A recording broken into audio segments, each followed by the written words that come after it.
Comcast SportsNet presents Major League Baseball. The Birds road trip continues in the East Bay here in Oakland, California. Here inside Network Associates Coliseum, middle game of the three-game series, the Orioles battled the Oakland Athletics. Hi, everybody. Great to see you. Very happy you're here. I'm Michael Reghi, joined by my partner, Jim Palmer. If you're a baseball team that plays the Oakland A's, you know you're going to get pitched to. Now, there's no question about that. However, the Orioles' drought offensively this year, reaching these serious proportions. The Birds, again, offensively challenged last night.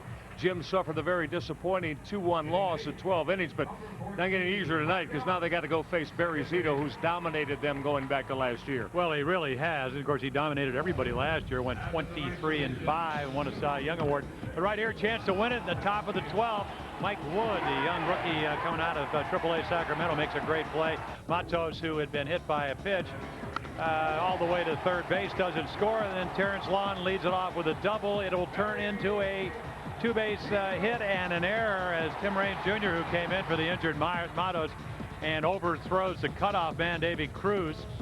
Mike Garver's going to lock the bases loaded. He brings in Carrasco, and it gets by Davy Cruz up the middle, and Scott Hatterberg really didn't play last night. Not good numbers against Johnson, also having some back spasms, but those went away. And you can see the numbers again for the Orioles. It's just been a complete washout up here. 0-4, they've been in every ball game, but the bottom line is, you're right. They pitched well. Their ERA under 2 runs a game, and very frustrating for Mike Hargrove and the Orioles because they played well in all 4 games, and they're 0-4. One of the best hitting clubs in the American League, the Birds. 274 team average. There you saw that, some 120 points lower. No extra base hits, no home runs against this Oakland A's ball club. It's been frustrating, and the Birds will try to turn that around tonight. But as we said, with Barry Zito on the mound, the current Cy Young Award winner in the American League. Now Zito, as you see, looks to even up his mark tonight, but he dazzled against the Orioles here on the day before the All-Star break. 8 shutout innings. Pat Henkin has been superb for the Orioles. He's won 4 of his last 5 decisions and has a pitch to an ERA of just over 3. Very strong against the New York Yankees. Tony Batista and the Birds, they're going to try to find some magic in the bats.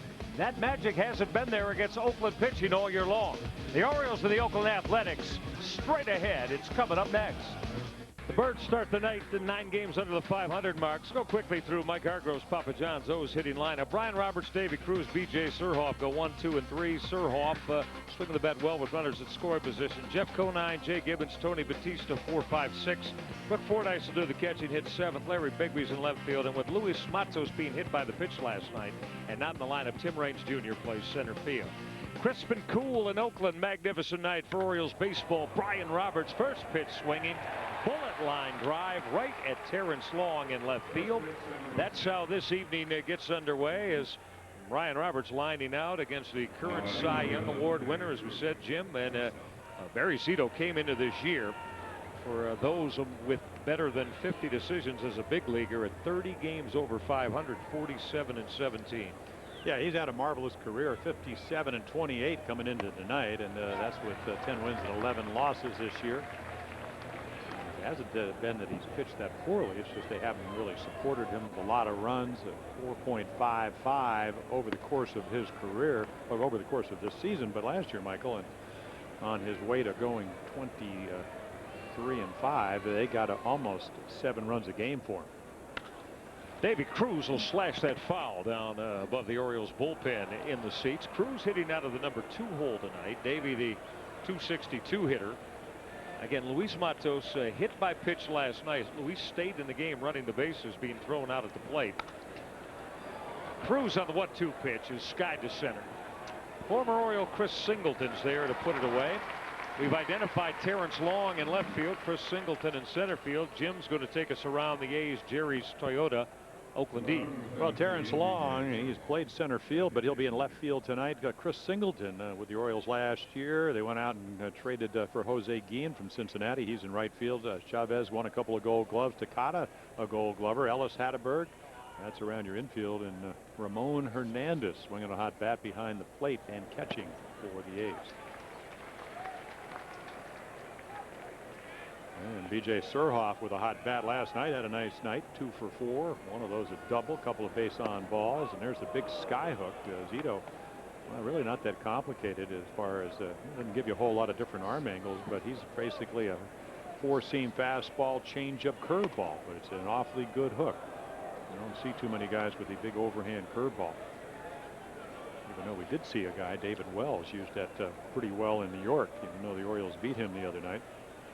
Zito's turn one to Surhoff is fouled straight back our way. Here is we're situated just a little bit to the third base side of home plate in Network Associates Coliseum, which has not been good to the Orioles this year. All 4 of the losses have come here on this the A's home field, as Zito's breaking ball will stay high. But then again, this Oakland ball club, if you go back to the 2000 baseball season, nobody in the game, American or National League, has had a better home record than the A's. This is going to get in the seats, and as you know, there is all kinds of room in foul territory here in Oakland. Third baseman, first baseman, catchers, even shortstop, second baseman. They have a lot of ground to cover in foul territory here in Oakland. 3-2 to Surhoff. Got on the Zito fastball to stay alive. And the Oakland pitchers take advantage of that. Their run average about a run lower. And they do lead the American League in earned run average, but a run lower here at Network Coliseum. If you're with us last night, fast infield. 3-2 to Surhoff in the air, left center field, not very deep. 3 fly ball outs for Barry Zito as Terrence Long puts it away. Orioles go quietly. The Athletics will swing the bats when we get back. Oakland Athletics are a season high 22 games over the 500 mark after their 2-1 12-inning win over the Birds last night. Let's take a look at Ken Maka's Papa John's Oakland hitting lineup. Scott Hatteberg, game-winning base hit last night, leads off and plays first base. Jose Guillen's in right field. Eric Chavez at third base. 4, 5, and 6. Miguel Tejada, very hot in the month of August at shortstop. Rubio Durazo will DH, and Ramon Hernandez with his 18 home runs will do the catching. Terrence Long's in left field. Mark Ellis hits number 8 at second base, and former Oriole Chris Singleton brings up the bottom. He hits number 9 and plays in center field. We'll check the Oriole defense in a moment. Pat Henkin's all set to go, and missing with his fastball to the hero of last night, Scott Hatteberg. So Henkin in his last 8 starts has gone 4-1 and pitched to just over a 3 ERA, including the superb performance against the New York Yankees last Friday. Yeah, he gave up a couple early home runs. 2-run home run to Nick Johnson in the first on a hanging curveball. Hatteberg with a drive to the corner and left, and that's going to fade into the seats. And then the third run only gave up 3. Alfonso Soriano hit a fastball up and in. It looked like a pretty good pitch till he made contact, and he just smoked it to left center field. And those are the only runs.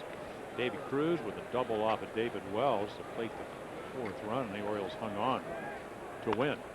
Hatteberg sharply on the ground, and right at Brian Roberts, who will handle his first chance of the night and throw out Hatteberg. And while we're talking the Orioles defensively, the Jerry Chevrolet Birds defense, Jim, why don't you do the honors? Well, here it is. Bigby, Raines, and Gibbons. Matos with a bruised wrist, taking the night off. He's been struggling with the bat 10 for his last 61. Batista, Cruz, Robertson, Kona, and there's the Orioles infield tonight. And Brooke Fordyce just playing about every day. Every once in a while we see Robert Machado doing the catching, but Brooke behind the plate for Pat Henkin.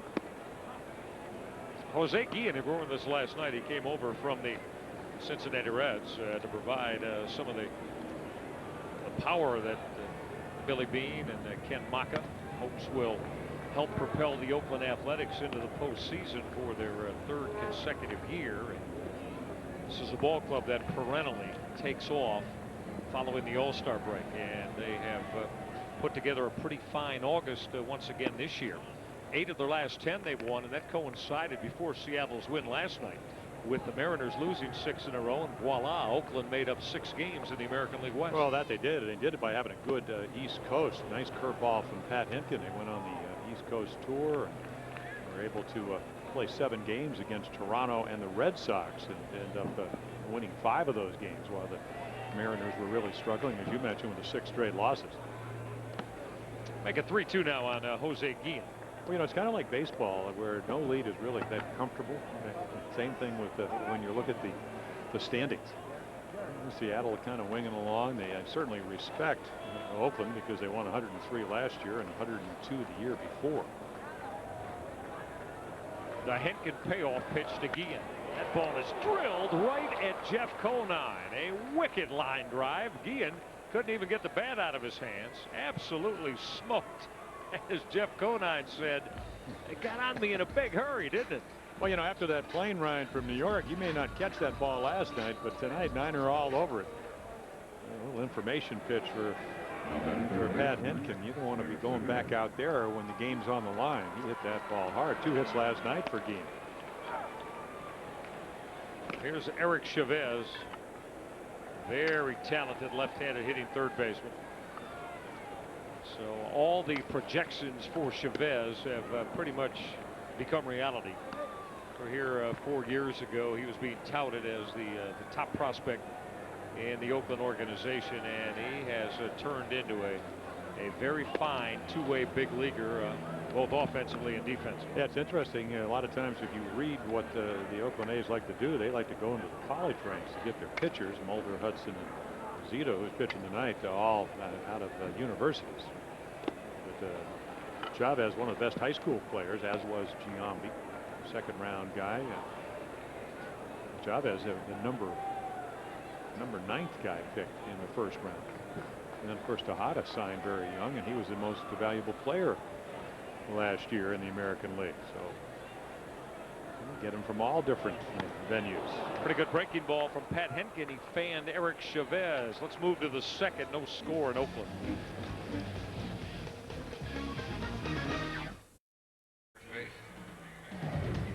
The Orioles offensively have not got anything accomplished against Oakland Athletic pitching this year, especially in the middle of the lineup. No, they haven't. And of course, you can look at the numbers. Really a struggle. As a matter of last night, in 12 innings, the Orioles had 5 base hits, out hit 9-5. Tony Batista, I tell you what, did the bullpen look pretty good night for both teams last night, and both starting pitchers, even Jason Johnson.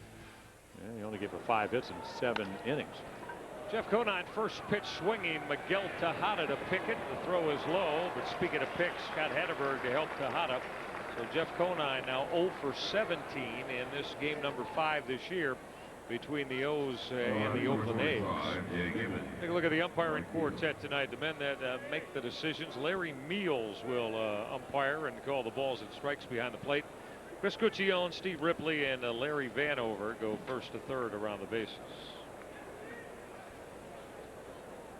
There's Jay Gibbons. Gibbons looking at a called strike from Barry Zito. Zito in the performance, as you see Gibbons at 290 on the year. But Zito's performance on July the 13th, he was special as he dropped that hook on the outside corner. He retired the first 12 Orioles he faced before he walked Jeff Conine leading off the 5th, and only gave up 1 base hit through the first 6 innings. Zito went the first 8 against the Birds as Gibbons cues it foul. Zito left after the bottom of the 8th when the A's threatened and didn't score. As on that afternoon before the All-Star break, he and Jason Johnson each went deep into the game and left in a scoreless battle that the A's won. Zito pops up Jay Gibbons. That's out number 2 here in the second as Miguel Tejada putting away the Gibbons pop-up.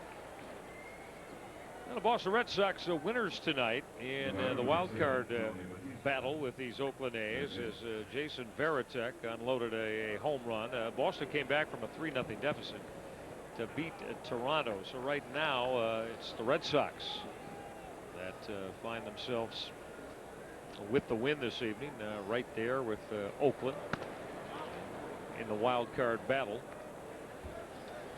Take a look at where it stands in both Oakland and Seattle with the same record, Jim, as they both won last night and stay tied going into tonight in the AL West. And we talked about it last night. 6 of the last 9 games that both Oakland and Seattle play will be against each other. That's going to go down to the wire here in the American League West unless one team really takes off. You were mentioning last night, last year 59-17. the A's were down the stretch, and they had a 20-game winning streak. Won 20 in a row and 23 at 24 as Tony Batista way out in front of Barry Zito, who went off speed on the 2-0 pitch. Yeah, we often talk about the fact you need separation between your pitches, and Zito is going to throw 88 to 90 miles per hour, but that change of a third 78. Ground ball wide of third. Chavez a line to his left and throw out Batista. 6 in a row for Barry Zito. It's exactly how he started on July the 13th. No score in Oakland.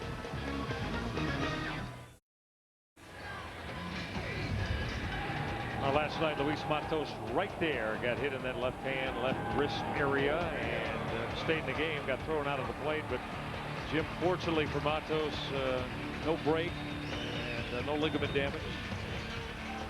Out of the lineup tonight. Yeah, Richie Dell said it's just day to day, and again, you could see the number 16 games. He was 10 for his last 61, so you hate to get hurt.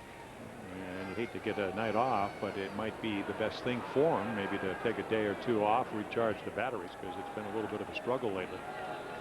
As you see, a lot of the Birds that aren't playing tonight have their jackets and their fleece gear on, and it's even a little bit chillier tonight than it was last night here in Oakland. Temperature's going to get down into the 50s here in the East Bay before this one's over this evening. You can go into your locker here and get just about everything you have, and it gets a little damp. Remember Stu Miller, he lived across the bay. He said, well, Oakland will be the perfect place. Well, it may be more perfect than San Francisco, but 53, 54 degrees can get pretty chilly. It's invigorating. Yeah. Well, no. Be the first to say. Yeah. I think it's during the day terrific. Not a lot of sunshine today in San Francisco and Oakland, but the temperature right around 70 degrees. As we said, down into the 50s this evening as Miguel Tejada leads off inning number 2. Will be followed by Rubio Durazo and Ramon Hernandez. Pat Henkin with a 2-1 pitch. Tejada with a slicing drive to the corner and right. It's going to fade foul. Well, it didn't keep me from going down to the Marina Green and taking a run last night and seeing Mars, closest it's been in the last 60,000 years, and only 34.6 million miles away. Let me get this straight. You ran after the game last night. Ran down the Marina Green area and then back, about 14, 15 miles.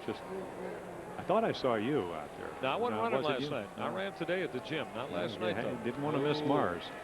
No, I did. I mean, how often does it get 34.6 million miles away from the Earth? Tejada has just gone into the launch mode. Way out of here. Off the facing of the second deck. Number 22 for Miguel Tejada. That ball was absolutely mashed. Well, when we last saw that ball, it was heading towards Mars. That ball is absolutely crushed. We talked about the Soriano home run off Pat Henkin. That's now 5 home runs in the last 10 games, and you can see right there, number 22. Look to me, maybe a little cutter that doesn't cut, and it just gets smacked. He hit 34 last year on his way to the Most Valuable Player Award. Only 27 years old. And on the market as a free agent come the month of November. The Tejada home run. Deep to the chairs and left off Pat Henkin. Has the A's on the board first. This is a Rubio Durazo. Durazo was pitched to last night by Jason Johnson and the Orioles. Durazo took an 0 for 5 and golden sombrero-ish attached to it. He fanned 4 times. Well, they kept working the count into pretty good counts against Jason Johnson. And again, Jason was marvelous last night. Only 5 hits in 7 innings with 1 walk and 5 strikeouts. And 3 of them, even though, as you mentioned, he strikes out 4 times, but 3 of them against Jason. He kept swinging the 3-1 curveballs and then striking out on either curveballs or fastballs right down the middle. In fact, Jason had him totally confused. He just hit his 17th home run. There's Jason. There are the numbers last night. Make it 3-2 now on Durazo, the former Arizona Diamondback, who the Orioles did see in interleague play a year ago. But they started last year, the A's did, with Carlos Pena, who's now, he was a part of that Jeff Weaver deal and a 3-way deal, Detroit, Oakland, and the Yankees. And Pena playing first base for the Detroit Tigers as Henkin missed downstairs, and following the walk, the home run to Tejada, he's walked a Rubio Durazo. That will remind you the Orioles concert series presented by Budweiser continues with shows after Oriole games on Sunday, September 7th, and also the 21st, and just announced on the 7th, the Bacon Brothers in concert. And that means actor Kevin Bacon on stage, and KC and the Sunshine Band on the 21st. There's the number to call to be a part of the Orioles concert series. Get your tickets for Orioles baseball that day, or you can go online at theorioles.com.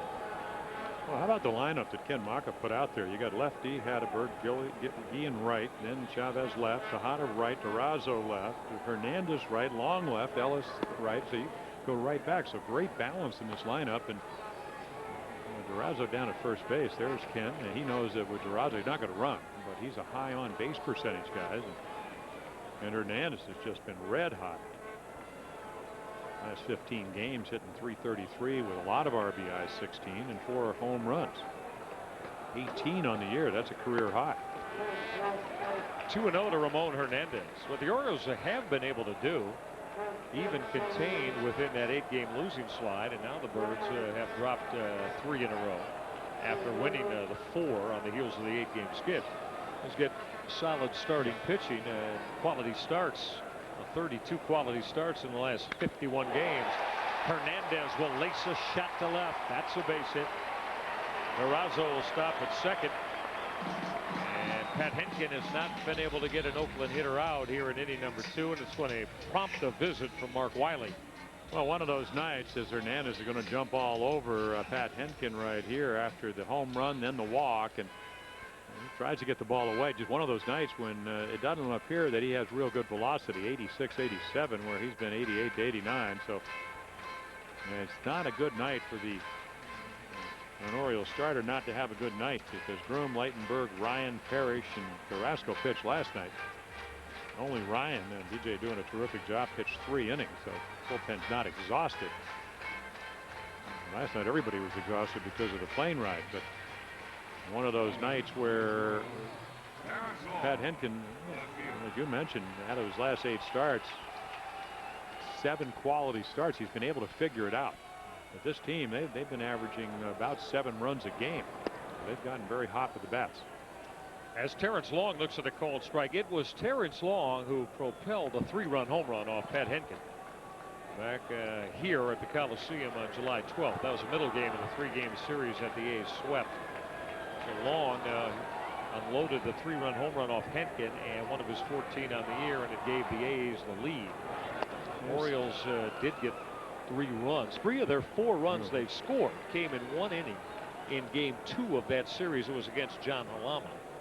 Well, Oakland led the American League in ERA last year, and Mike Hargrove knows. I mean, they've come in here, they've played them 4 times. They've held them to 9 runs, which is a little bit over 2 runs a game, and they've lost all 4 ball games. Yeah, the Pats have been very silent, and you're right, Jim. Not that they've been a robust bunch of bats for the Oakland A's either. And the Orioles have pitched well, but they've been outpitched by this very talented A's pitching staff, and losing 4 straight here in Oakland. Now, Henkin's ahead of Long. That 1-2 pitch, he fooled him on the breaking ball. Second strikeout of the night, as Henkin has gotten both Chavez and Long on breaking pitches. Well, the one thing about Pat Henkin, and I'm sure Mark Wiley, the Oriole pitching coach, talked about this, hey, use all your pitches. You have a curveball. Maybe your fastball at this moment isn't as good as you'd like. Well, use the cutter, use the changeup. That'll make the fastball better. And somehow, at 34 years of age with a lot of experience, Cy Young Award, on your wall somewhere back in 1996, make your pitches, get out of the inning, and then give the Orioles a chance to win tonight. He's done that so well over the last 8 games. Here's Mark Ellis, the right-handed hitting second baseman. He made an impact last night. A's trailing the Birds 1-0. And Ellis went deep on Jason Johnson. Really the only mistake Johnson made last night. The Ellis home run is 7th of the year. And then the A's won it in the bottom of the 12th as Henkin's in the strike zone to even the count. It doesn't hit a whole lot of home runs, as you mentioned. That was number 7, but 4 of them either tied games or put them ahead.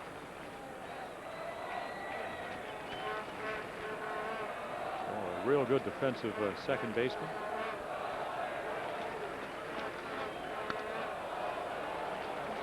Let's take a look at Mark Ellis going out of the yard on Jason Johnson at the bottom of the 7th. Yeah, 3-2 right here, and Jason trying to throw a strike. You can see the head go down because he knows it's getting out of here. That was the only run Jason gave up. So in 14 plus innings, Jason gave up 1 run and did not win either of the games. Nor did he lose either of the games. A couple of no decisions. Yeah. And he's pitched marvelously well. Jason Johnson has against this talented Oakland squad. Margello says close to an Iron Man for the A's this year, playing just about every game. And 1-2 breaking ball is lifted to left. It's Larry Bigby there to put it away for out number 2. So Henkin trying to battle back after the home run to Tejada, the walk to Durazo, and the base hit to Ramon Hernandez. He's gotten Long and now Ellis. Well, you know, Mark Wiley did a nice job going out there. He went out exactly at the right time because you go over the hitters before the game, Michael, but sometimes, and you feel like, okay, I'm going to go out there, I'm going to warm up, I'm going to do this, and whatever, and then you warm up, and even sometimes you warm up well, and then when you get to the mound, you're not real sharp. Maybe you don't have that little extension or whatever, and Mark comes out and makes that simple reminder, use all your pitches. It's a good thing about Pat Henkin at 34, because of the Tommy John surgery, he has lost, I don't know, depending on which game he's pitching, probably 3 to 4 miles per hour. But he has a changeup, he has a cutter, he has a curveball, he has a 2-seamer, has a 4-seamer, so it's not like he only has 2 pitches and he doesn't have experience. He has all of the above, and I'm sure Mark said, hey, just figure out what you have tonight and use it. Facing Chris Singleton and dealing the fastball for a called strike. Singleton, this is his 100th career at bat against the Orioles. Played for the Birds, of course, last year. Talking to Chris Singleton, he certainly expressed the desire that it had worked out a little bit better in the Oriole uniform. This is sliced to left. Bigby's got to come toward the line. He's there, and he's got it. Fine running grab by Larry Bigby. Maybe took away extra bases from Chris Singleton. A's on the board as the wallop from Miguel Tejada off Pat Henkin has Oakland on top. Great to have you along tonight on Comcast SportsNet. Michael Reghi with Jim Palmer. Good to have all of you O's fans in North Carolina around late night as well. Miguel Tejada, solo home run off Pat Henkin.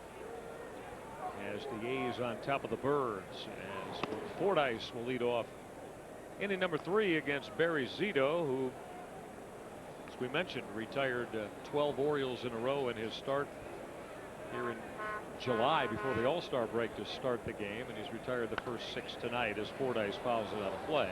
Yeah, Brooke with one of the 2 Orioles extra base hits last night in that 12-inning ball game, only 5 hits, did not get a hit after the 7th inning.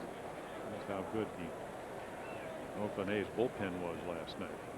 Of course, the Orioles matched them all the way to the 12th. Yeah, both bullpens very good. No complaints from either skipper, as that big looping breaking ball misses from Zito. For Brooke Fordyce, a solid month of August at 282 now. Zito got in on his hands. Take a look at the Bank of America higher standards spray chart. How does Brooke Fordyce distribute his base hits? Well, that's what we've been talking about that the last month or so since he got hot in 2000 when he came over. That is exactly where he hit. Pitch him away, hit the ball to right field. Hang a breaking ball, maybe hits a home run, drive it up the gap. But a lot of it has to do with confidence. How many players do we talk to where they say if you're a part-time, bit-time player, every time you play, you figure you have to produce, you put pressure on yourself, and then when you have an opportunity to play every day and you know that the manager is going to put your name in the lineup just about every day, you relax and you go back to the basics. Like Larry Bigby, who has a career high 7-game hit streak going on. Bigby has also hit in 13 of his last 14 that he started, and Bigby is just about at the 400 mark during that period. 392 for Bigby, and he's homered 3 times. And one of the base hits last night to extend the hit streak to a career best 7 in a row. Didn't have a real good swing there as he got fooled by Zito. Yeah, he can have a tendency to do that. Interesting thing last year on that way to going 23-5, Barry Barry Zito had trouble with lefties. They had 275 right-handed batters last year. Only hit 203. Zito's ahead of Larry Bigby as he hooked him. I think another thing to remember is that Larry Bigby can play center field. I mean, he's a center fielder. He's got that kind of speed, and we saw that on that ball that Chris Singleton hit down the left field line. That ball could have been a double, but he showed very good speed to get into the corner and catch that. Zito's 1-2 pitch stayed high, so a lot of these young birds, Larry Bigby, Brian Roberts, Luis Matos when he gets back in the lineup, Jay Gibbons, Jerry Hairston when he'll return after rosters expand coming up next week. They are going to have quite a say-so in who does or doesn't get into the playoffs come the month of October. Zito stayed with a steady diet of breaking pitches to fan Larry Bigby. That is Zito's first strikeout tonight. Well, last night Tim Raines Jr. got into the game in the bottom of the 12th inning, Jim, and went to a little bit of lip balm and then had to make a throw. Well, you're right, and I mean, watch this throw. I mean, it just goes sideways, and David Cruz can't get it. And on that throw, Terrence Clone hits a double. He's going to stop at second base, goes all the way to third. You have to walk a couple of guys, and then Hatterberg pinch hits off of Carrasco, and you get your single up the middle. Ball that he might have been able to catch, but he fell off towards first base. And Hatterberg, I guess the irony is that he had back spasms and he could play the infield. Yet had trouble hitting, but felt like he could do something and did. So Raines Jr. hitting out of the number 9 hole tonight for Mike Hargrove. Well, he had hit in 13 straight at AAA Ottawa. He was hitting 299. And he started the year at Bowie. He was over 300. 308. A lot of steals. 28 at AA Bowie, and then 23 steals at Ottawa. Oh, come on, of course, I think all of you that remember back to the final week of Cal Ripken's glorious Oriole career in 2001, recall that Tim Raines Jr. played 7 games in about the last 10 days of that September and on into early October. And his dad played with him. That's right. Orioles got Rock Raines Sr. 2-0 pitch. That's ripped. Oh, look at the pick by Chavez to Ellis for 1. Double play Oakland. Unbelievable. That's why you win a Gold Glove. Could have been in the corner for a double. Instead of it's a double play. Terrific play by Chavez, and he doesn't even hesitate. Gets it over to Ellis. The perfect pivot. Could have been a double. All it is 2 outs. You won't find a better pick than this. Chevy double play started by Eric Chavez. Yeah, it looked like he looked up into his web to make sure it was there, and it really could have been extra base hits. And saw a lot of that when I played with the Orioles and Brooks Robinson. You'd think balls are down into the corner, and then all of a sudden they get snared. And you don't get a lot of opportunities against Barry Zito. The leadoff walk, Bigby strikes out, and then Raines' potential double turned into a double play. Here's Scott Hatterberg. Now, not often do you see a first baseman as a leadoff hitter, huh? But Hatterberg is tonight for manager Ken Maka. Well, how about his stolen bases? I mean, how often do you see a leadoff hitter with no stolen bases? Well, this team doesn't run. No, well, no. I mean, asking Scott about the back spasms, he said, "Man, I feel a little bit better. I just feel old." I'm standing next to Elrod Hendricks, and I said, "Old? You're telling us that you're old?" You're not going to get a lot of compassion here. He's done a nice job for him. And one of the things, they don't run a lot. They've only stole 39 and only been caught 11 times. Don't sacrifice 20. You think that's trying to steal and giving up bunts? 1-2 to Hatterberg, laced to the corner and right, and that ball is going to drop a couple feet foul. Would have been extra bases, but it hooked foul by a few feet. Actually, Hatterberg came over. I mean, if you look at the A's last year, they did win 103 games. We're going to take a look at this curveball, and I'm sure the A's are going to start looking for some hooks because Pat Hentgen throwing a lot of them just foul down towards the bullpen area. But Billy Beane, the general manager, after Jason Giambi went to the Yankees, was looking for somebody that could play first base a little bit, left-handed hitter. Also somebody that had a good on-base percentage. And Hatterberg, who used to catch but didn't throw very well, didn't catch last year. Became their first baseman, DH on occasion. And look what happened offensively. Yes. Put up what? Had a career year in 8 different categories. Base hits, home runs, runs driven in, hit 280. That ball is smoked. Same spot, couple feet foul, right field corner. Yeah, curveball just foul, and then fastball ripped down the right field line.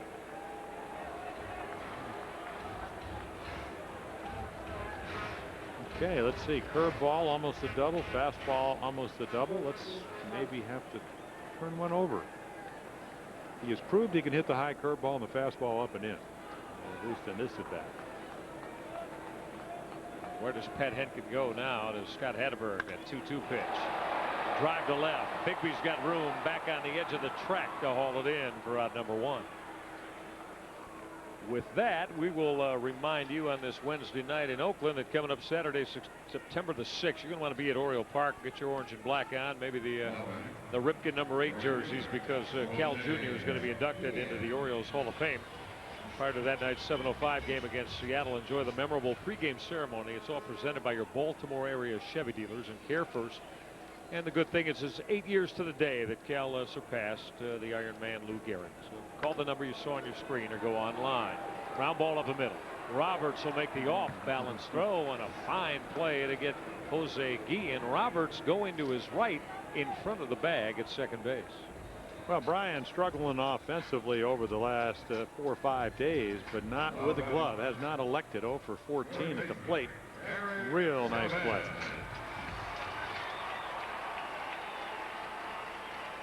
Oh, it's nice to know somebody can turn a double play and got good range. And he showed that in New York, showed it last night. Well, the Orioles have 2 of those second basemen that can do it. And yeah, if you missed it, we told you last night here on the show that Jerry Hairston came back with a bang in his rehab assignment in a Bowie win in Harrisburg, Pennsylvania. Hairston homered, had 2 base hits, DH last night. Melvin Moore also played. He started in center field, and told both of them in the lineup again tonight for Bowie. 1-1 to Eric Chavez will miss away. Chavez just moments ago made one glittering play defensively on the backhanded pick of the scalded low line drive off the bat of Tim Raines Jr. to start the inning-ending double play. Henkin struck him out swinging in the opening inning, as Henkin will find the strike zone at the knees to even the count. Well, he's become a force offensively. Saw the numbers this year: 23 home runs, 34 home runs last year. Won a Gold Glove. 32 the year before, won a Gold Glove. Got him swinging second time tonight. Pat Henkin has fanned Eric Chavez. 1-0 A's after 3.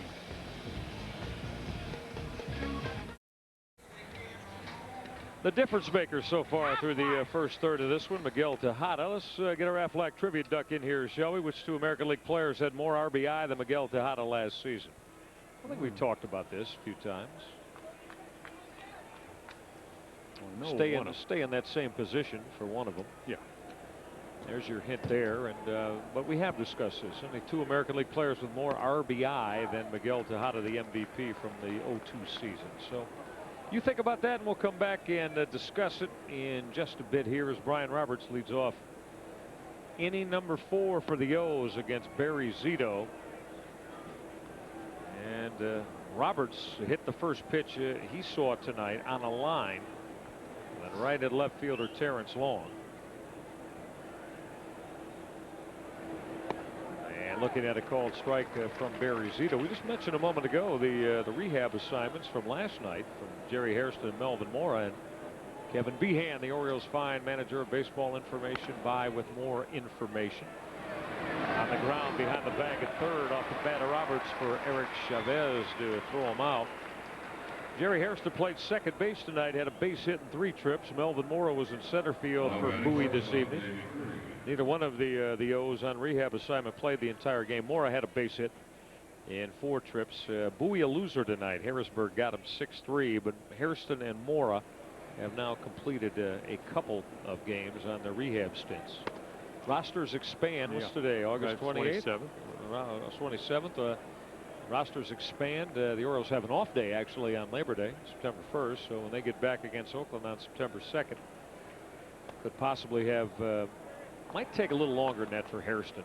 He may have to play on through next week, as we were talking to Jerry about it in Yankee Stadium this past week. And Mora could be back by that time, as Davy Cruz will ground it foul outside the bag at third.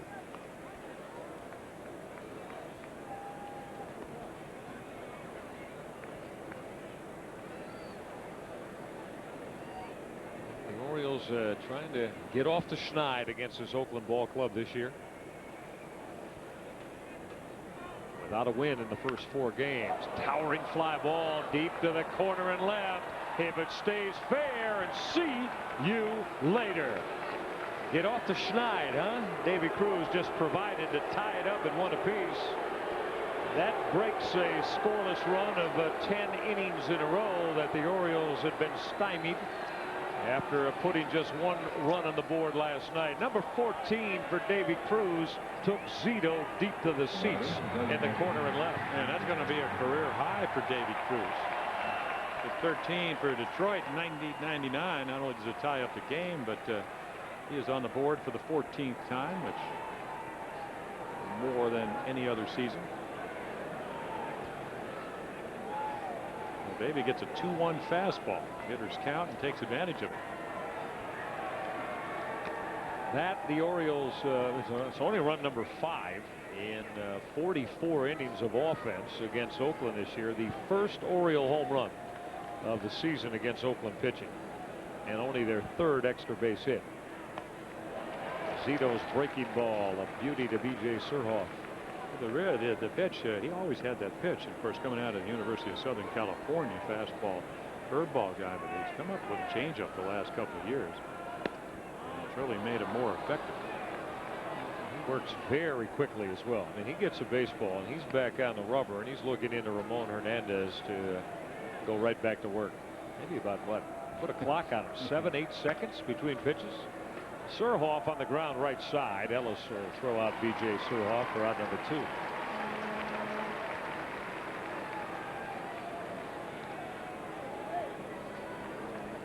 The Orioles had gone 20 innings scoreless prior to scoring last night, and then follow it up with 10 more before the Davy Cruz home run here in the 4th inning tonight, as Jeff Conine looks at a called strike. And for Davy Cruz, that's his 2nd base hit of the year against Oakland pitching. 0-2 on Jeff Conine, who grounded out to Miguel Tejada his first turn. I think, as we said as we came on the air tonight, the open of the show, everybody pretty much knows they're going to get pitched to by the A's. It's just a matter of how well you get pitched to. As Jeff Conine will bounce out to Scott Hatteberg, inning over. Davy Cruz went long and loud. 1-1 tie in Oakland.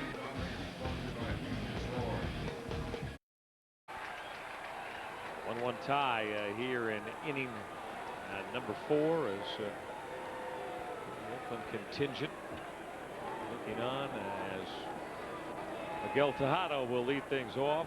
Tejada went out of here as he unloaded his 22nd home run of the season off the facing of the second deck, close to 400 feet off Pat Henkin.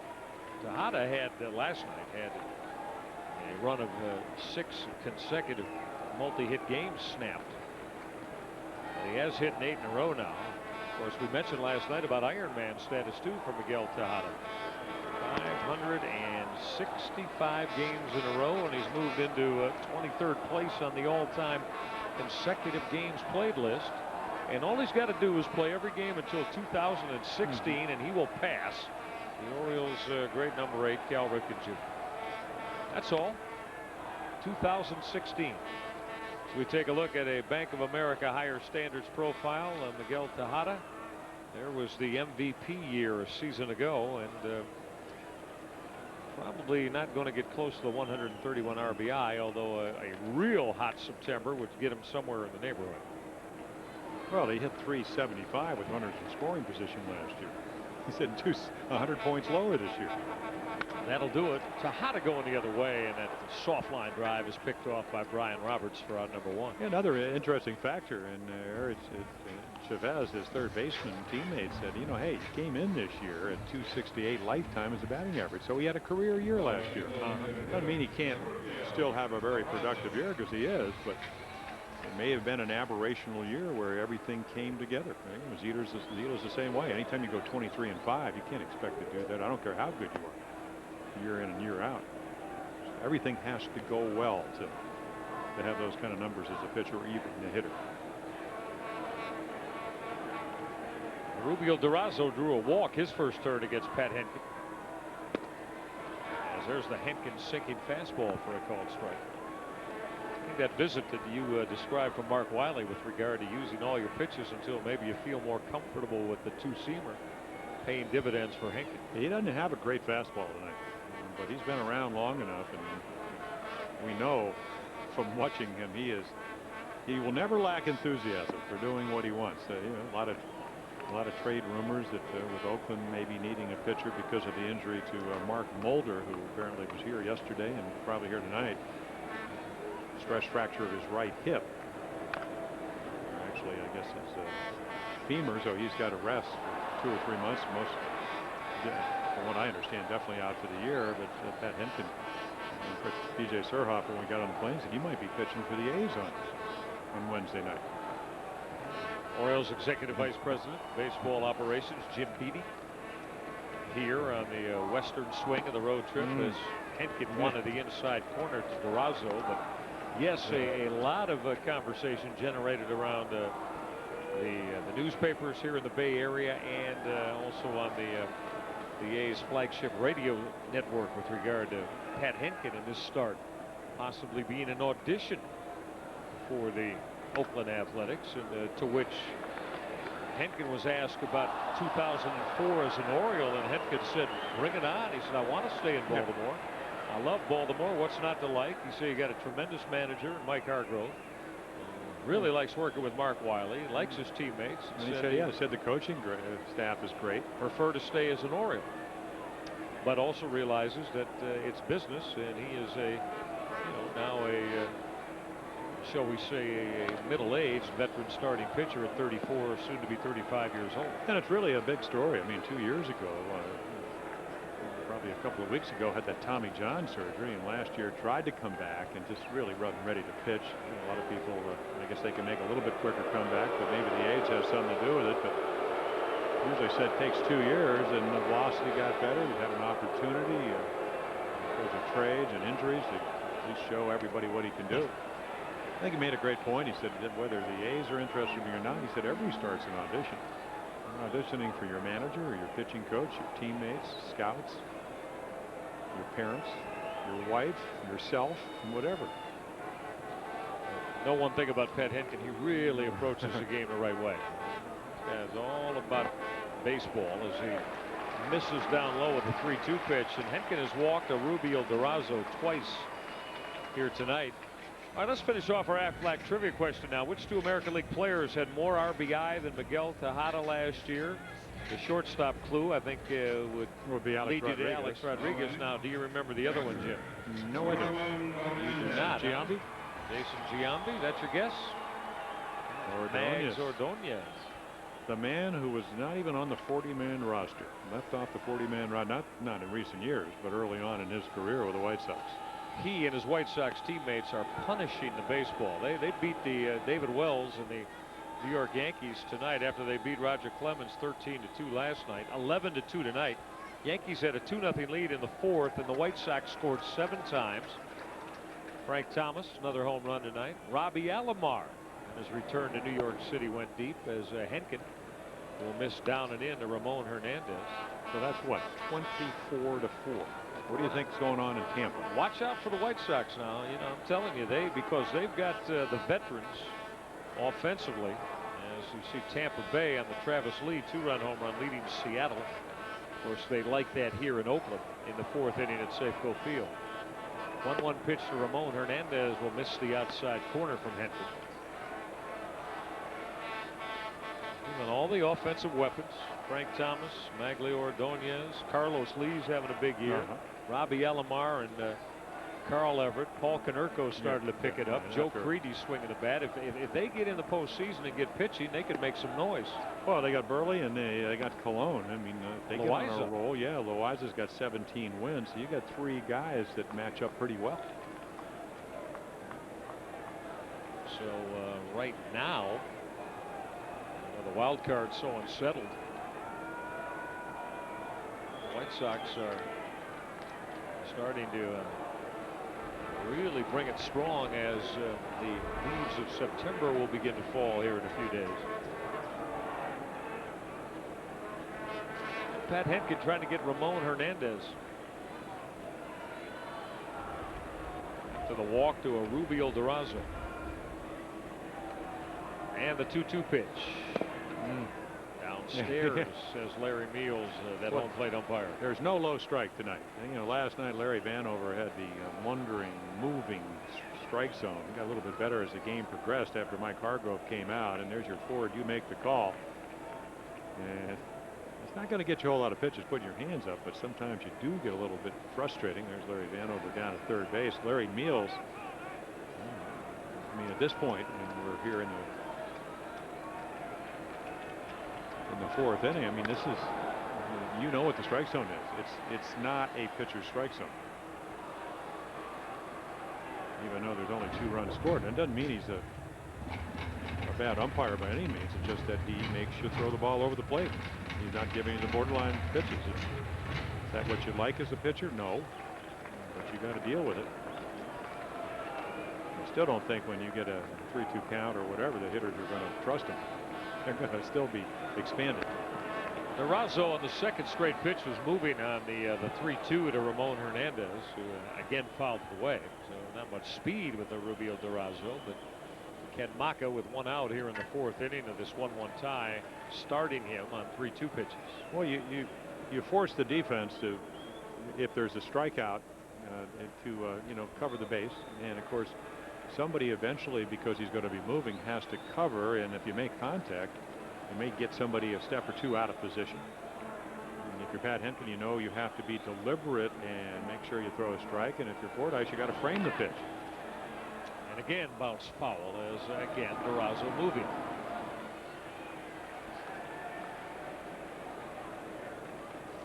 The Birds trying to get their first of the year against the Oakland A's and avoid going 10 games under the 500 mark tonight.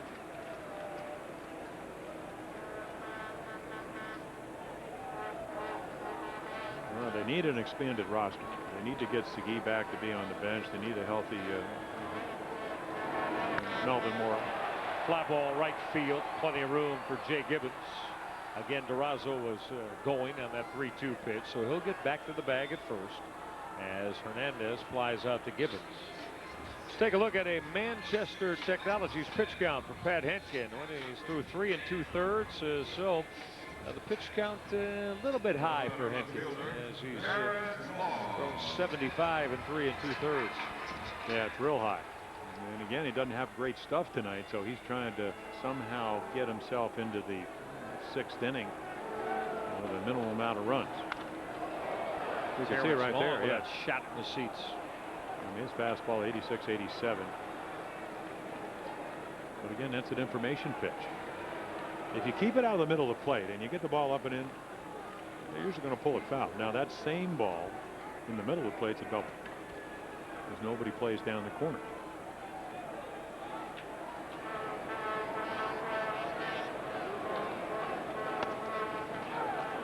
Henkin ahead of Terrence Long at 0-2. Struck him out on the breaking ball his first turn. Well, as you mentioned, Long with a 3-run home run the last time Henkin pitched against Oakland, and that was back on July 12th. He pitched pretty well until that 2nd inning. Retired the final 14 batters.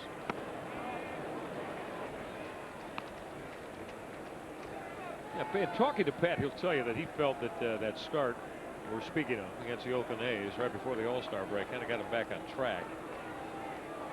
And as we've said, in his last 8 starts, he has been a quality starter for the Orioles, taking them 6 innings or better.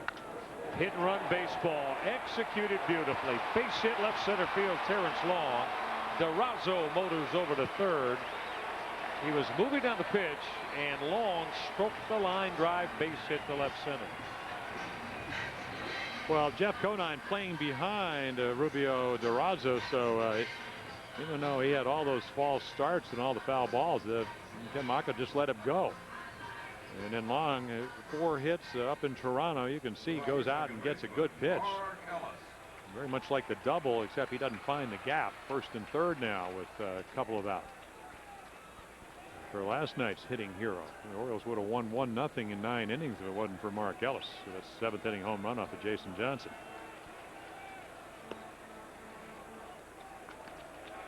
Pat Henkin trying to get Ellis to get out of this 4th inning with the 1-1 tie intact. A's have runners on the corners and 2 down. Ellis has been a constant at the second base position for Ken Maka this year. Yeah, I asked him about that today. We were sitting down, you and I are down by the cage, and I said, well, how do you really decide with Frank Menachino still on the roster? He said, well, Ellis does not hit lefties very well, only .220. So he said, I sit him down against left-handed pitching. But other than that, he's going to be playing. And they haven't seen any left-handed pitching because this is his 128th start in 133 games. Well, you're right. Menachino's only played 33. But see, Menachino, he played up in Toronto, and Ken was talking about the fact on turf. He said Mark Ellis, former shortstop, does not turn the double play. So at certain times he's going to play Frank, and because he feels maybe a little bit better defensive, but Ellis the better offensive player. Now the 2-0 pitch, and Pat Henkin has fallen behind Mark Ellis 3-0. If he can't come back and get Ellis, he'll have to deal with his teammate of a year ago, Chris Singleton, the number 9 hitter, who's waiting on deck. We saw Ron Washington. Did he possibly give the green light to Ellis? Didn't matter. Missed upstairs on 4 pitches. The walk to Ellis. It's the 3rd walk of the night issued by Pat Henkin, the 2nd walk of this 4th inning. Mark Wiley is on that slow walk out to the hill to check in with Pat Henkin.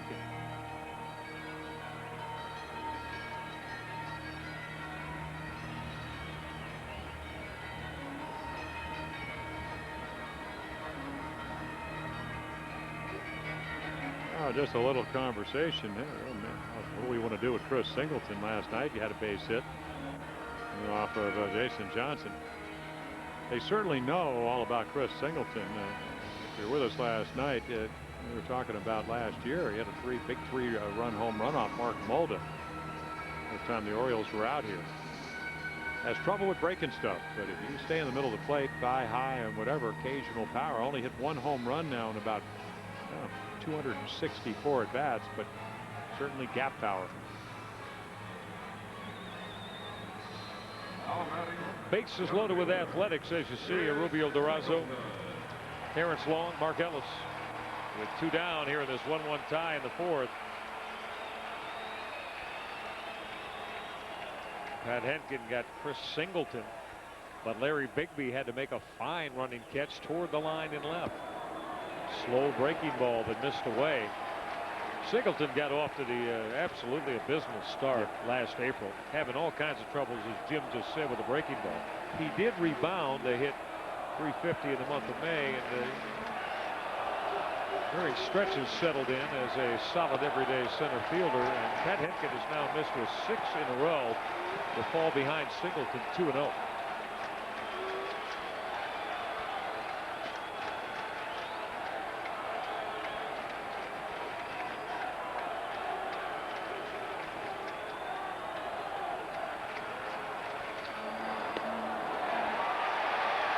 Nowhere to go now for Pat Henkin. Well, the Orioles only have 1 long man, and that's Rick Bauer. He pitched 3 innings Okay, 3 2/3 innings on Sunday, so not a whole lot of action in the Oriole bullpen. Out of the stretch, Henkin behind Singleton, who awaits a 3-0. On 4 pitches, 8 in a row out of the strike zone. A's regain the lead 2-1.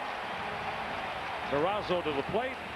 32nd RBI of the year for Chris Singleton, and didn't have to take the bat off the shoulders on the bases loaded walk. And not even close. And look at that number, 35 pitches this inning. Still nobody up. Well, actually, Rick Bauer is going to get up and start loosening up. So this A's team in their last 9 games, they hit almost close to 300. They've scored 64 runs. Now here's Scott Hatteberg, and Henkin ends the string of having walked 2 consecutive hitters on 4 straight pitches each by getting in the strike zone to Scott Hatteberg, the 7th A's hitter to head to the plate this inning. Bases still loaded with Athletics as they've taken a 2-1 lead.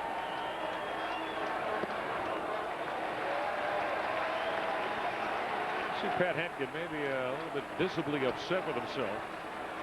That's the thing, Jim. Command, location, the ability to spot pitches, add and subtract. It's been so good for Henkin during this run of going 4-1 of late. That's one of these nights where he doesn't have a lot of arm strength. And he's not. There's a changeup. He's just not getting the close pitches. And in this inning, they haven't really thrown a whole lot of them. So wondering what I need to do. And you can see the frustration. You get out there often enough, you're going to have nights like this. It's just the way it goes. You know, you try to relax, you try to get your arm out in front, you try not to aim the ball, but invariably there's a certain amount of apprehension. There's a good pitch. It's a pitch he hadn't gotten a whole lot of tonight, but he got that one. Going to be right at the knees.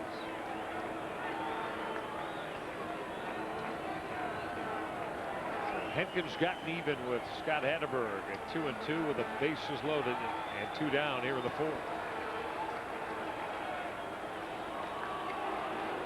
Conversation coming up with Brook Fordyce. Well, the last time what happened, they tried to come up and in on Hatteberg. He missed the double by about 6 inches. They threw him a curveball. He missed the double by about 6 inches and eventually got him to fly out to left. There's Rick Bauer. Ample time now to get loose. Take a quick peek at Scott Hatteberg last night. Right back through the middle off Hector Carrasco to make the A's a quick winner. In the bottom of the 12th, it won it 2-1. The 2-2 pitch. He got him swinging. Pat Henkin went off speed with a hook, and fans Hatteberg A's have a 2-1 lead.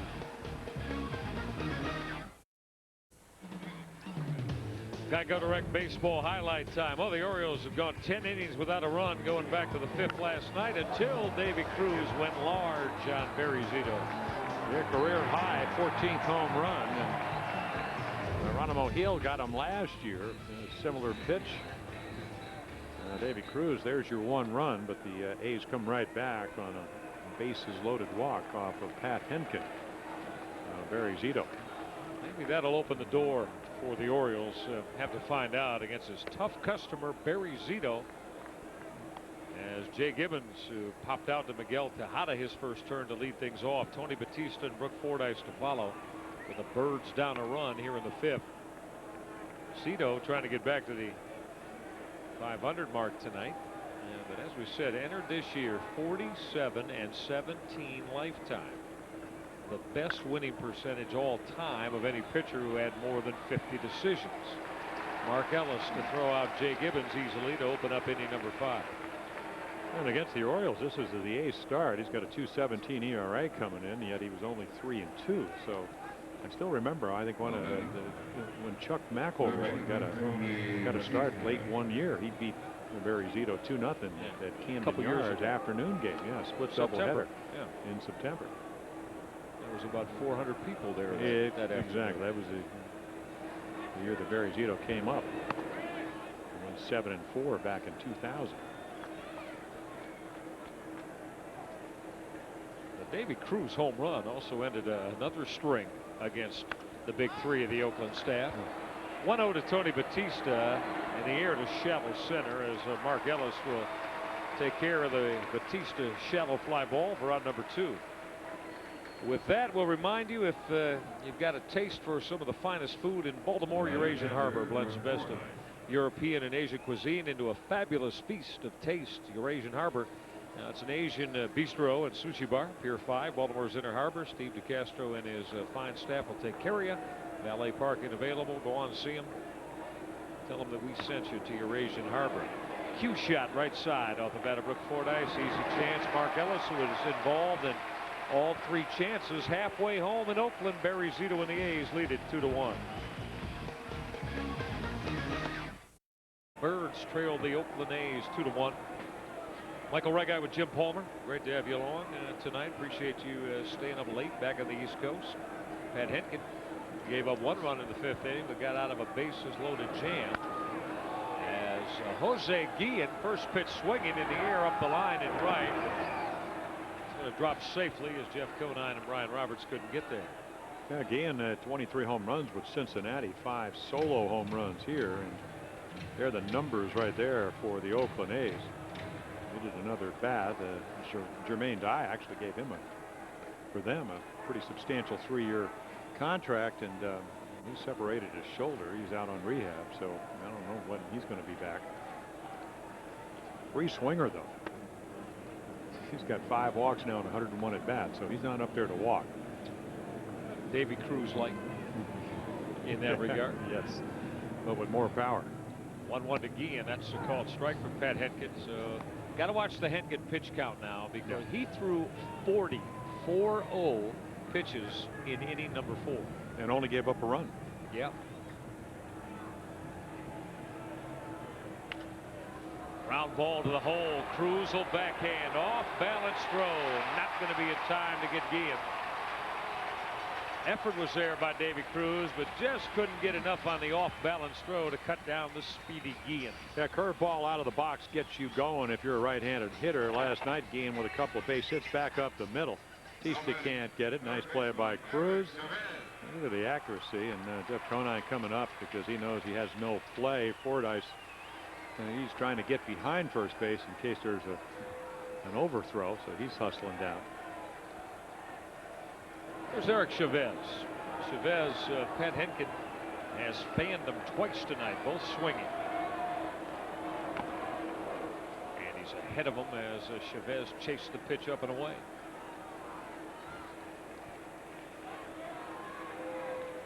Colorado delight tonight.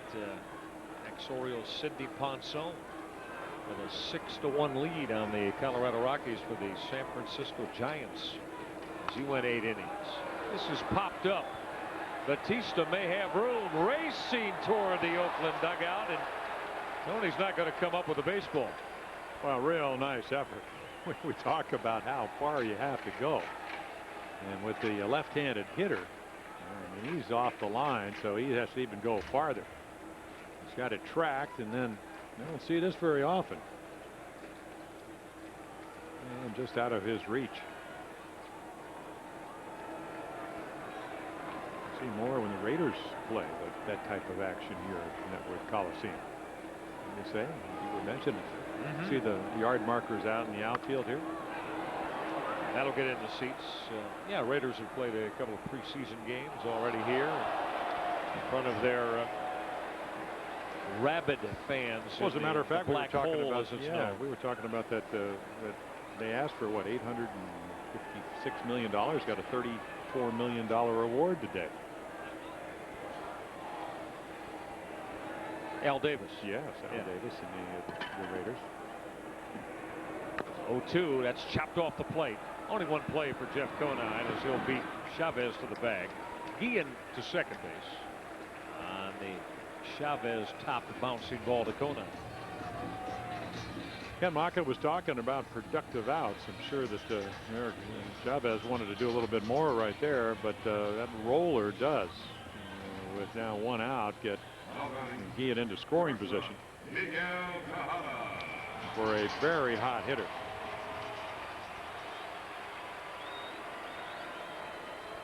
That he is. He has ripped the solo home run tonight, his 22nd, Miguel Tejada. In the month of August, he has put up some most impressive offensive numbers.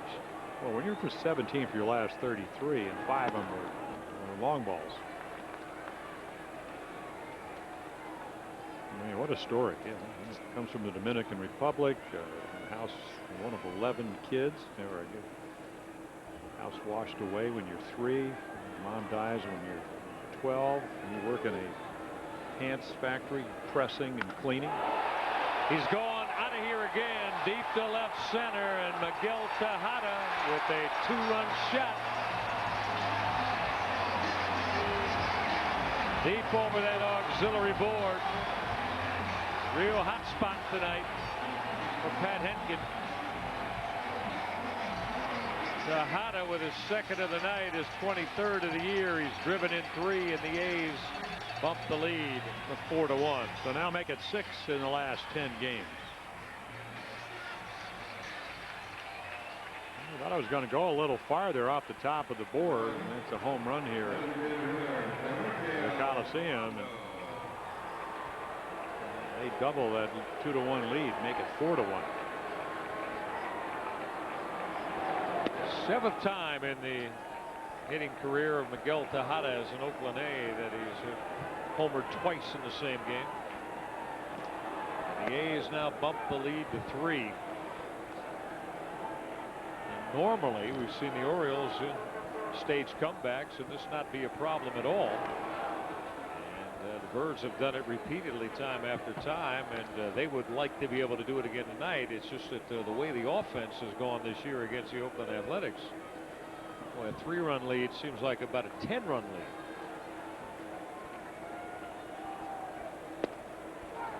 Got a Rubio Durazo looking at Pat Henkin for out number 2. He caught him with that fastball at the knees. Yeah, finally gets a call after Durazo, who is 3rd in the American League with walks, now with 89, and you can see he prides himself and probably thought that ball was low, but Pat finally gets a low strike and strikeout number 4. He is not a happy camper. He did not make the pitch. Make it 5, strikeout 5 for Pat Henkin. But he did not make the pitch he wanted to Tejada, and he was all over it. As I mentioned, he's already thrown 108 pitches. Just one of those nights where he couldn't command the stuff. Not outstanding stuff to begin with. And Rick Bauer has gotten up again in the Orioles bullpen, which probably is a pretty good sign that he'll be in to begin inning number 6 with the Henkin pitch count so elevated. 2-1 now on Ramon Hernandez, who singled in 2 turns tonight.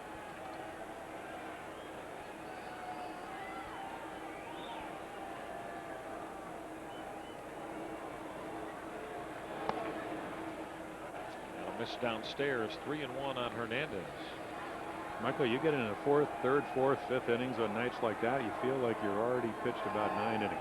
You just cannot hit your arm in the slot you want. Close pitches or balls. You're constantly pitching for behind, which has been the case. I mean, Oakland prides themselves normally to be able to work the count, but this year, I mean, they're 12th in batting average. They're 11th in on-base percentage in runs. So it's not a great offensive ball club. Hernandez got another base hit. That's ripped to left by Davy Cruz. He is 2 for 3 in the night. And that is base hit on the evening, number 6 for the Athletics. And it's going to be the end of the night for Pat Henkin as Mike Hargrove is on his way out to the mound. And wanted Henkin to get through this 5th inning, but by not getting Hernandez with a pitching count very high, Mike Hargrove will summon Rick Bauer. The Russell Toyota call to the bullpen. 2nd time tonight Miguel Tejada has left the yard on Pat Henkin. A 2-run shot. 4-1 Oakland. Rick Bauer on and missing with his first pitch fastball to Terrence Long. We take a look at the Sun Microsystems bullpen numbers of Rick Bauer. Jim mentioned to you he went 3 2/3 in that big New York Yankee win over the O's on Sunday. Yeah, didn't give up any hits, 4 walks, 5 strikeouts. Had a real good changeup splitter. Did come in and give up a couple of inherited runners. They were allowed to score. One on the error by Davy Cruz, one on actually a wild pitch.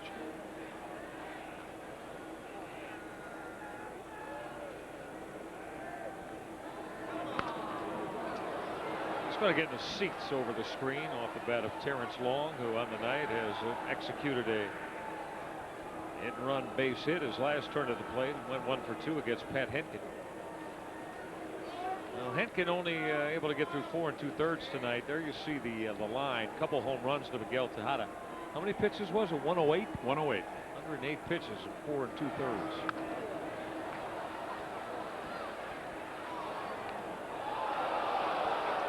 Pat Henkin will see the run of quality starts, unfortunately for him, come to an end tonight, not getting through the 5th inning. And there's been talk, Mike Hargrove had mentioned about the Orioles going to maybe a 6-man rotation in the month of September after the call-ups, as Bauer will push Long off the plate, which might mean that there won't be 5 on every 5th day work for the current Orioles starters, if that is to take place, as Mike Hargrove suggested might. 3-2 pitch is bounced foul with Hernandez moving. Yeah, Omar Dahl is planning to go out and do a little rehab. He's been rehabbing his shoulder for, I don't know, 6-7 weeks, and we're talking about maybe a spot start somewhere along the line. See, and that'll be interesting next year, Jim, because when you hear a lot of Oriole fans and even the talk show host and the beat writers speak of the Oriole rotation next year, I think not a lot of people are including Omar Dahl. Long with a drive to right center. Tim Raines in the gap, and he's got it to end the inning. However, damage done. Miguel Tejada with the 2-run home run, his second of the night, and the A's have a 4-1 lead. Now, the Orioles now find themselves down by 3 as Larry Bigby leads off against Barry Zito. Sharply hit ground ball that Mark Ellis will pick, and to throw out Bigby for out number 1. So 1 pitch for Barry Zito after he got 2 more runs of support on the Miguel Tejada 2-run home run. Great to have you with us tonight. Michael Reghi with Jim Palmer. Pat Henkin went out to the mound this evening, wasn't able to continue his quality starts. When he knows an offense is struggling against a certain ball club, do you put more pressure on yourself as a pitcher maybe to try to be too fine? Well, yeah, and not only that, you're also pitching against last year's Cy Young Award winner. And Rick Peterson, who's done a terrific job as the pitching coach for the Oakland A's, always talks about the performance triangle. And the performance triangle is to intellectually prepare yourself, to emotionally prepare yourself, and then for the third part of it is to physically prepare yourself. And tonight, Zito's done all those 3. Mark Ellis will backhand and make an outstanding play to throw out Tim Raines Jr., who has been robbed twice of base hits tonight, first by Eric Chavez and now by Mark Ellis. So the Orioles only with 1 base hit, and part of the reason Ellis right here, as you mentioned, Chavez earlier on with the robbed Raines of a double.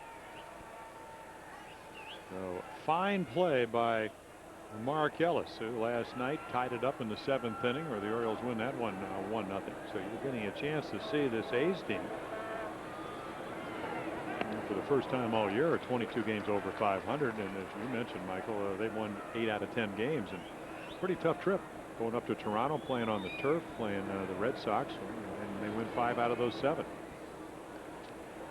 I think a very successful road trek for the Oakland Athletics, and the Orioles won the first 2 games of their road trip, obviously in New York City, and now have dropped the last 3 in a row and trying to avoid their 4th loss at the hands of these hot A's tonight.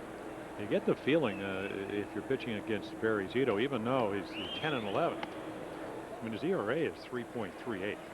In his 11 losses, they've scored 21 runs, and we always talk about run support being an important part of winning. You go 23-5 to get you 6.79 runs a game. This year, 2 runs less.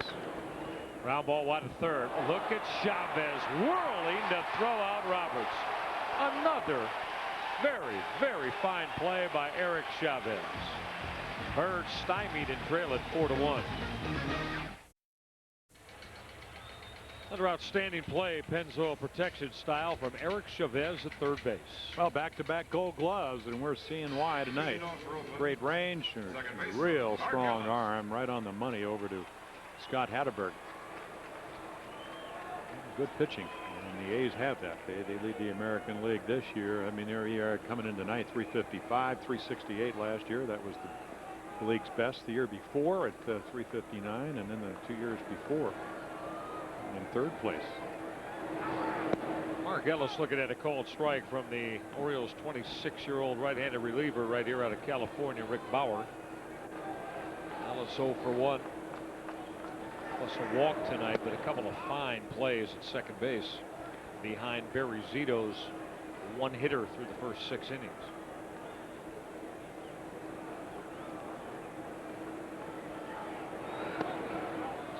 Bauer will miss down and away. Rick Bauer, of course, made a start last year, won 6 games, was one of those Orioles rookies.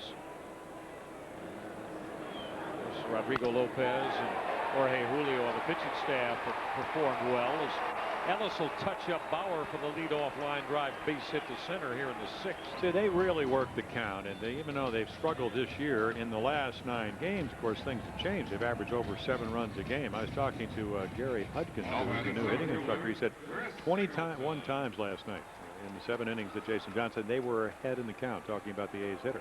His stuff was so good they couldn't do anything about it. Think about it tonight. They get Henkin out of the game. There's Gary, who took over for Thad Bosley in early June. So the approach tonight, perfect. Great pitching, which is what they're about. 2 home runs, which is what they're about. Getting the starting pitcher out of there, what they're all about. Getting on base, 4 walks, on base percentage. And a lot of it has to do with their approach to the plate. Now, did Pat Henkin have his best stuff? No. But they did not swing at the close pitches, and they got the calls. This is what this A's team is about. Singleton 0 for 1 plus a walk tonight. Are you ready to stamp him as a postseason entrant again? I think I am. Well, the problem, Michael, that I have, if you took Mark Mulder and somehow can make him healthy, which is not going to be the case, you put Mulder, Hudson, and Zito against anybody in a short series, they can be awfully tough. Chris Singleton will hook a base hit to right off the end of the bat. Racing for third is Mark Ellis. And the A's do not appear to be done offensively tonight after they built the 4-1 lead. Singleton with a base hit against his former ball club. Oh, RBI on the bases, loaded walk. And this time a little splitter. The splitter chain didn't hit it very hard, but he serves it into right field after Ellis had single on a 2-1 pitch. He's going to go all the way to third. You can see he runs well. Get Scott Hatteberg to the plate now, and the Orioles really can't afford to give up any more. Already down by 3. When they hit in the 7th inning, we'll start the move through the late innings tonight here in Oakland against Barry Zito, as Bauer's on the outside corner. So the leadoff hitting first baseman, Scott Hatteberg, who came over from the Boston Red Sox after a long stay as a part of that organization, and put up a very special first year here as a member of the A's last season. Ripped sharply at Cruz. Go to the bag. There's one. The Birds will turn the quick double play. To the plate, Mark Ellis. Make it a 5-1 Oakland advantage now here in the 6th for Barry Zito. No RBI for Hatteberg as Cruz started the quick twin killing. Yeah, he hits this ball. I mean, just a rocket. Nice play by Davy Cruz. Back it with that left foot. I'll tell you what, if you're Chris Singleton, you better get down as you look at our Chevrolet double play. That is going to get a run in, though, and that's going to make it 5-1. Jose Guillen had an infield base hit in the 5th inning, and he rode home as Miguel Tejada rocked his 2nd home run of the evening off Pat Henkin. Pretty good slurve from Rick Bauer that Guillen waved right over the top of. Yeah, Bauer, a 6-game winner last year, made 56 appearances as an Oriole, got 1 start. Got 6 starts back in the 2001 season and lost 5 times, although for a few of those. A lot of those starts late season where Bauer really didn't pitch that poorly. Just wound up on the short end as he'll fall behind Guillen, now 3-1. I noticed now he's kind of separating his hand from his glove. I don't remember him ever doing that before. Watch this. Get it out of the glove. On the 3-1 to Guillen, this is skied to center. It's a chance for Tim Raines. 6th inning in the books. A's got one more and have a 5-1 lead.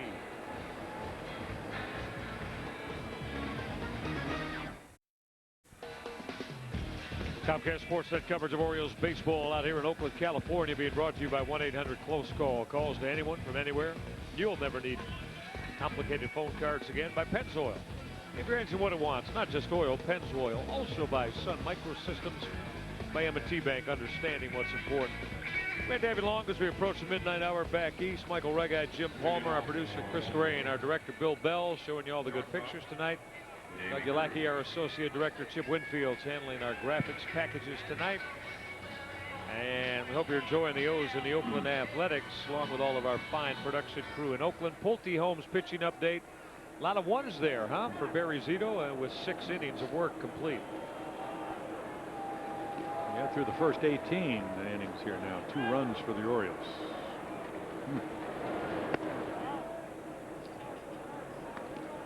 Davy Cruz, who is responsible for the Orioles' run on the board tonight, as he touched off his career best 14th home run off of Zito.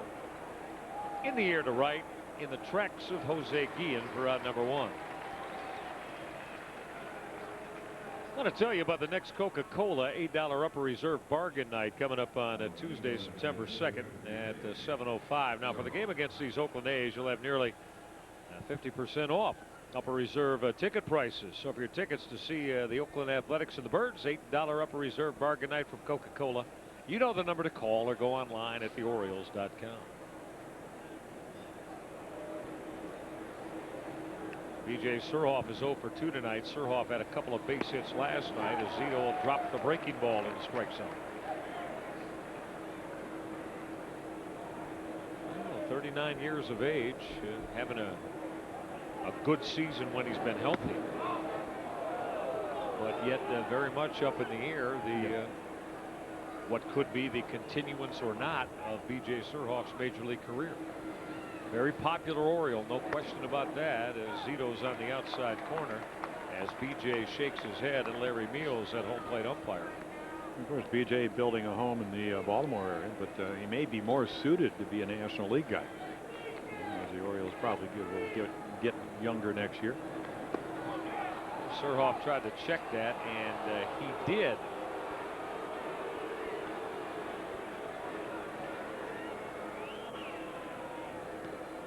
We'll take a look. This is what third base umpire is looking at, and again, the bat didn't get out in front of home plate. I wish you could have heard, all of you fans and our viewers, B.J. Surhoff, Pat Henkin, and Brooke Fordyce in the Orioles dugout tonight. They love getting involved in some, shall we say, some very spirited baseball conversations. And Surhoff and Henkin and Fordyce really like to give each other the needle and jab one another. Surhoff with a drive to right center, chasing Guillen, still racing. He's got it. Chased it down in the gap to rob Surhoff of extra bases.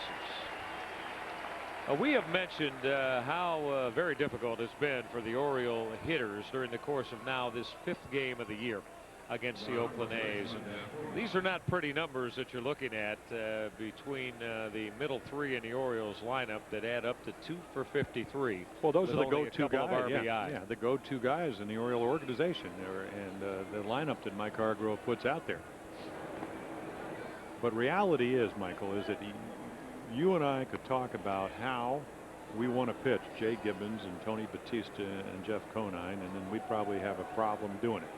This Oakland A's staff can talk about it, and they can perform, and that's why they are what they are. They have starting pitchers, whether it's Zito, whether it's Hudson, whether it's Mulder, that can get a game plan and then do it. It's a called strike, and what was it between Barry Zito, Mark Mulder, and Tim Hudson going back to last season? The Orioles 42 innings. Yeah, but look at these numbers. I mean, there's Zito, and this is the last 4 seasons, Hudson and Mulder. Pretty impressive number, big three. Well, I got a little something to stimulate some conversation, though, with regard to that. And I'm going to hold it off because, as we know, in baseball broadcasting 101, you don't start a conversation that might get spirited with 2 outs in an inning, do you? I don't know. Should I root for a walk? I'm sure the Oriole fans are. 3-2 on Jeff Conine. Zito with only one of them, and that was Brooke Fordyce to lead off the 3rd inning. Hey, Jeff Conine's got his first base hit of the year against Oakland pitching. Went the other way with that base hit to right, as we see Conine do so frequently. So there it is for Jeff. First time he's had a base knock against this Oakland staff this year. Well, they did, and he hits a pretty good changeup. Zito throws him a 3-2 changeup, and he just pings it into right field. Well, a home run would get the Orioles back in the ballgame. Even though this Oakland bullpen, they lead the American League in save percentage and wins. It's a good one. Jay Gibbons looking for his first base hit tonight. As Zito will miss down and away, and I stopped by Ramon Hernandez.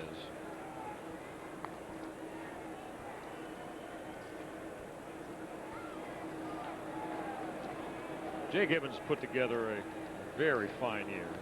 36 doubles among the American League leaders in that category. He's already 20 RBI better with still 30 games to go after tonight than his career high that he set last year of 69 as an Oriole. So Gibbons should easily be able to top the 100 RBI mark, as Zito's breaking ball missed high. Jay, right, sitting on 20 home runs, Jim. So yeah, he could end up big September. He's going to be near 30. Well, I think the one thing that I think he should be most proud of, he's not a one-dimensional player. I think a lot of people thought that might be the case, where he'd just be a guy that, with a stick. He's made himself into a good right fielder. He works hard at that. I mean, is he a great guy, first right fielder? No, but he's improved so much. And of course, as a player, that's what you want to do. You want to try to get better every day. And how do you do that? As an outfielder, you take balls off the bat, you work hard at it. Laid off the changeup from Zito. That'll give Jeff Conine a chance to get moving from first base on what will be the 3-2 pitch with 2 out in the 7th.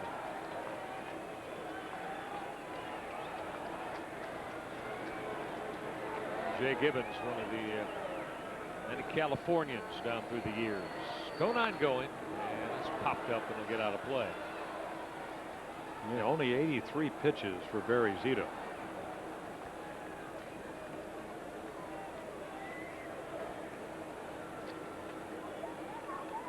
They like this here in Network Associates Coliseum, although Seattle has put 3 on the board, as again Conine goes, and the breaking ball from Zito will miss high. So the Orioles, for the first time tonight, have a runner in scoring position, have a couple aboard, and that'll get Tony Batista to the plate. Much like Jeff Conine just got his first base hit of the season series against the A's. So Mike Hargrove there, he probably is wishing that Tony Batista would do the same, because Batista hitless also this year against Oakland pitching.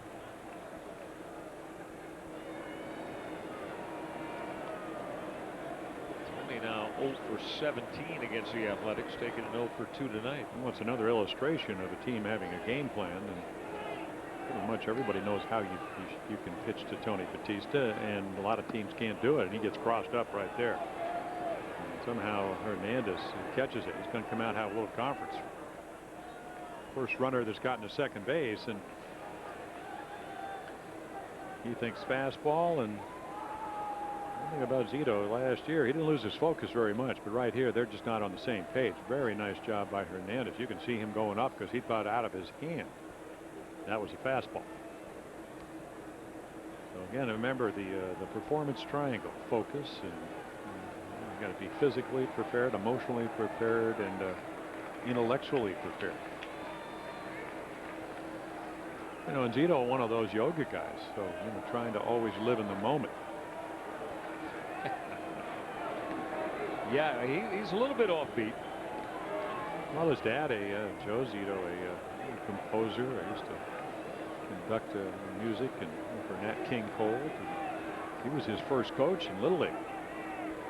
1-0 to Batista, sharply to third. Chavez will pick it, go to Ellis to get the force on Jay Gibbons.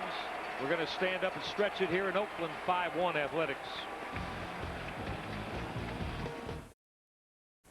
Third baseman. Head to the bottom of the seventh here in East Bay in Oakland. Take a look at the Maryland Lottery. Let yourself play fan of the night. There's the orange and black on display and the Oriole colors, cartoon bird hat, and gentlemen enjoying themselves here. Let's see the Birds try to get back down by 4 at 5-1, and we take a look at the Sun Microsystems numbers of Hector Carrasco, who come on and pitch the bottom of the seventh. Carrasco to face Eric Chavez, to be followed by Miguel Tejada and then Rubio Durazo. So Rick Bauer went an inning and a third tonight after Pat Henkin went the first 4 2/3, and now Carrasco. Chavez with a drive to deep center. Raids on the track, hit the wall with the leap, and it got out of here.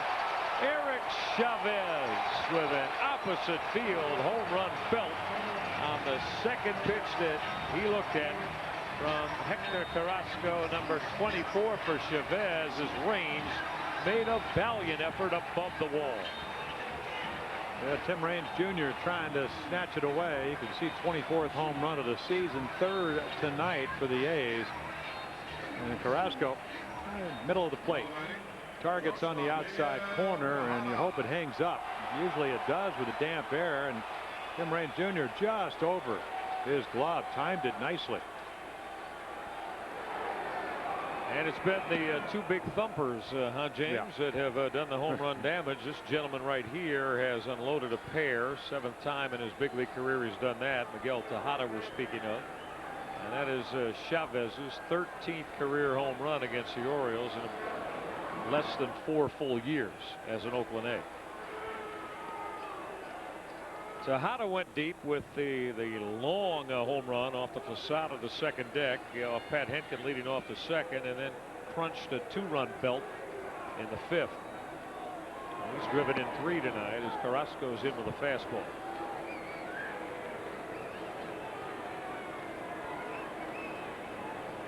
The home run power from the two that usually deliver for the Oakland A's, Tejada and Chavez.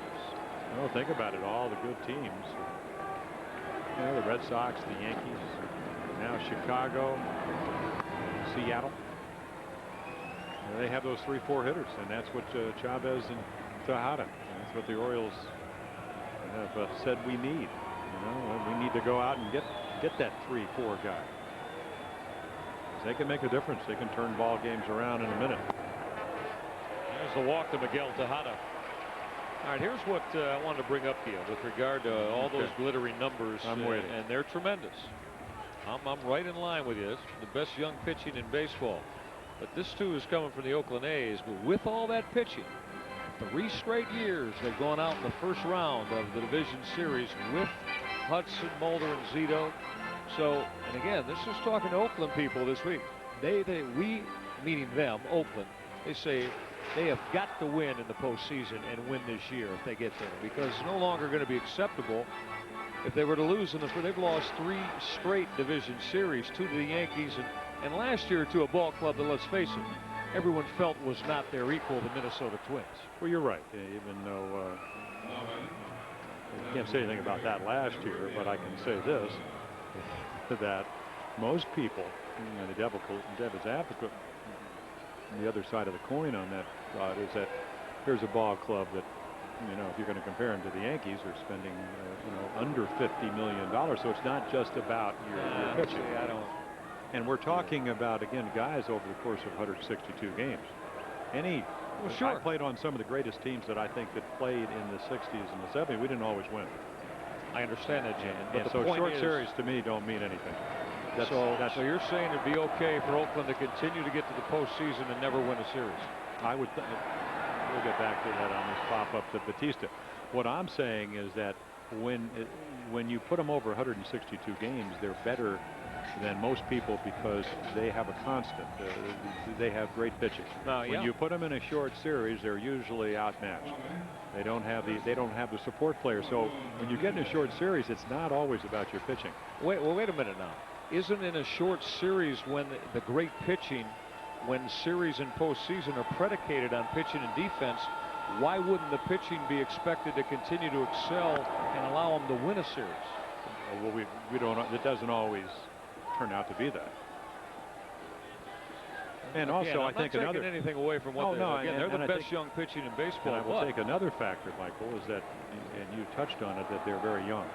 So they've never been able to pitch. This is for a lot of these guys. For Zito, the first time he ever won 20 games. The year before, the first time Mulder ever won 20 games. They're pitching a lot of innings. They may not be at their best in the postseason. Ramon Hernandez pops it up for Brook Fordyce to put away. Well, so that's just another look.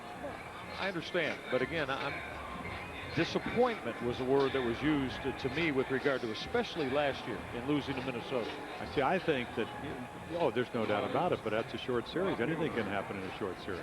Okay, but you still haven't answered my question. Well, you're saying it continues to be okay for this team to get to the postseason and never win? No, I'm not saying it's okay. I'm saying that this is a team that lost Jason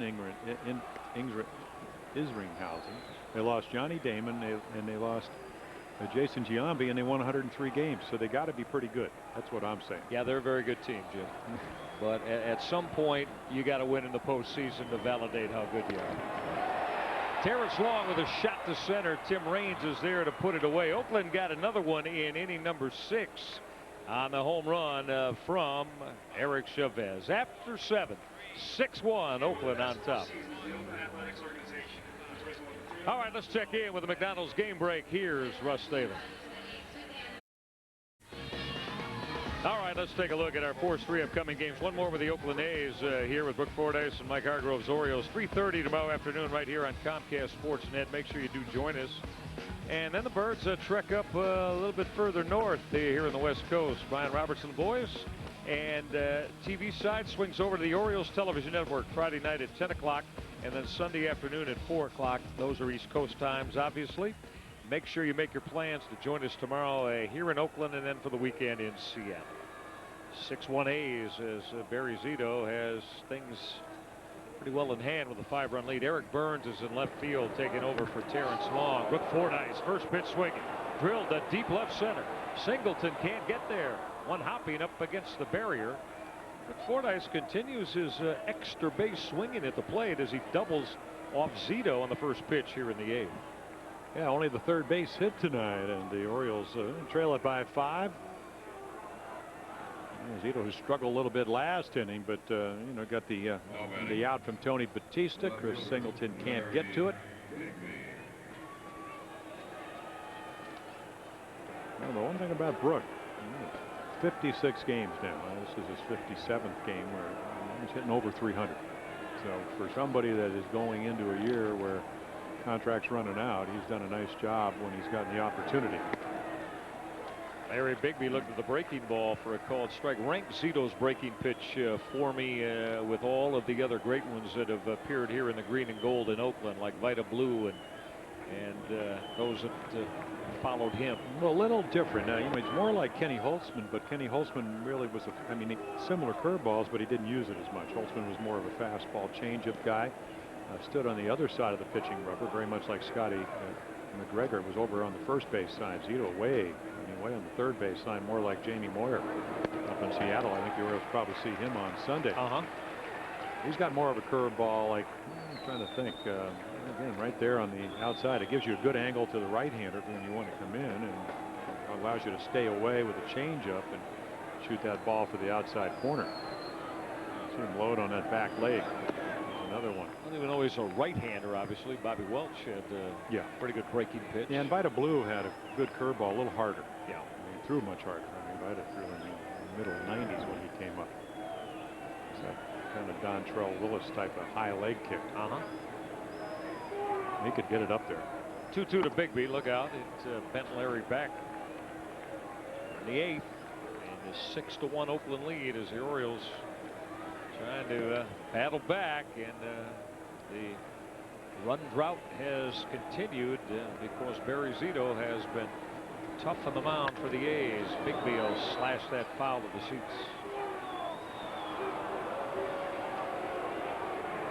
Speak of Vita Blue and Ken Holtzman and Catfish Hunter, it takes you back to the early 70s when your Orioles teams had some of the great postseason matchups. Speaking of postseason with the A's. Well, we beat them in 71 and then 73 and 4. They're just a little better than we were. Bigby on a line right at Eric Chavez for out number 1. We'll get back to that, Jim, in a second. Right now, we're going to tell everybody about Thursday, September 4th being Senior Day at Camden Yards. 3:05 afternoon game against Oakland. Seniors, you want to be at the ballpark. Come on out and say hi as the seniors get a lower deck ticket and a pregame cookout. The Orioles in Oakland. Call the number you see on your screen. Orioles won in 71, right? Yeah. In the American League. Right, and then lost in the playoffs to Oakland, 73 and 74. The A's winning back-to-back World Championships, 72, 3 and 4. That was a very impressive run. Well, it was, and it was interesting about that ball club is that you know, you think of Reggie Jackson and Sal Bando and Rick Monday and Mike Epstein and Joe Rudy and people like that, but the people that really, we always talk about manufacturing runs, and of course Hunter and Fingers, they're in the Hall of Fame, and Reggie ended up in the Hall of Fame, but Billy North and Bert Camp and Harris, they really set the table. Those are the guys that, even if you had your good stuff, could steal bases and really put pressure on the defense. A great balanced ball club. And wasn't it fun to watch the Oakland Athletics because they were different, swashbuckling with their Kelly Green and gold how about their white owner? shoes. Yeah, Charlie O. Charlie O. I mean, he used to have Miss California sit next to him in the postseason. Tried to bring out the glowing baseballs, right? Use those. Tim Raines just got caught looking as Zito busted him with a fastball on the inside corner. Tim Raines is saying, you know, I've hit 2 shots tonight and been robbed of base hits, and there got pitched to a little bit differently by Barry Zito. Well, the first time when he hit the line drive, looks like going to be a double, and Chavez caught it. But here he was ahead of the count, 2-0, and here Zito works the count where he can work on the corners, and that's only the second strikeout tonight. We'll go all the way back to where he struck out Larry Bigby on a curveball back in the second inning. Brian Roberts just saw that hook for a called strike. Roberts 0 for 3 tonight. He got robbed his last turn of the plate. Eric Chavez picked an in-between hop wide of the bag at third and threw out Roberts. Got jammed. This is fisted to shallow left. It's going to drop. Base hit. Burns will get on the board.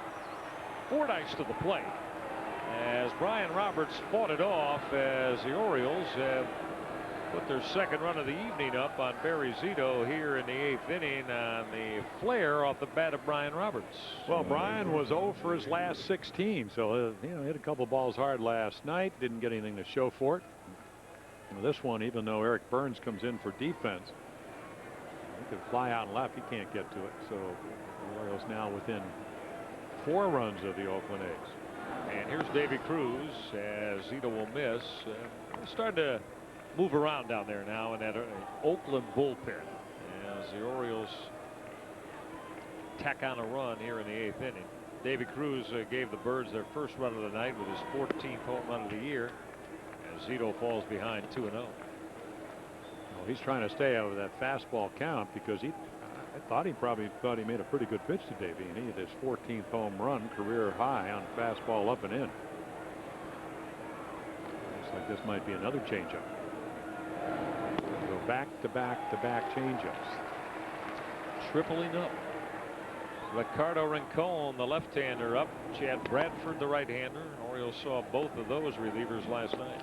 Yeah, Bradford, the only reliever last night that gave up a couple of hits. Out of play right side. And now Zito back level at 2-2 against Davy Cruz. Well, the ability, even though he's got a good fastball and curveball, to get the changeup over, and now he can pretty much throw anything he wants.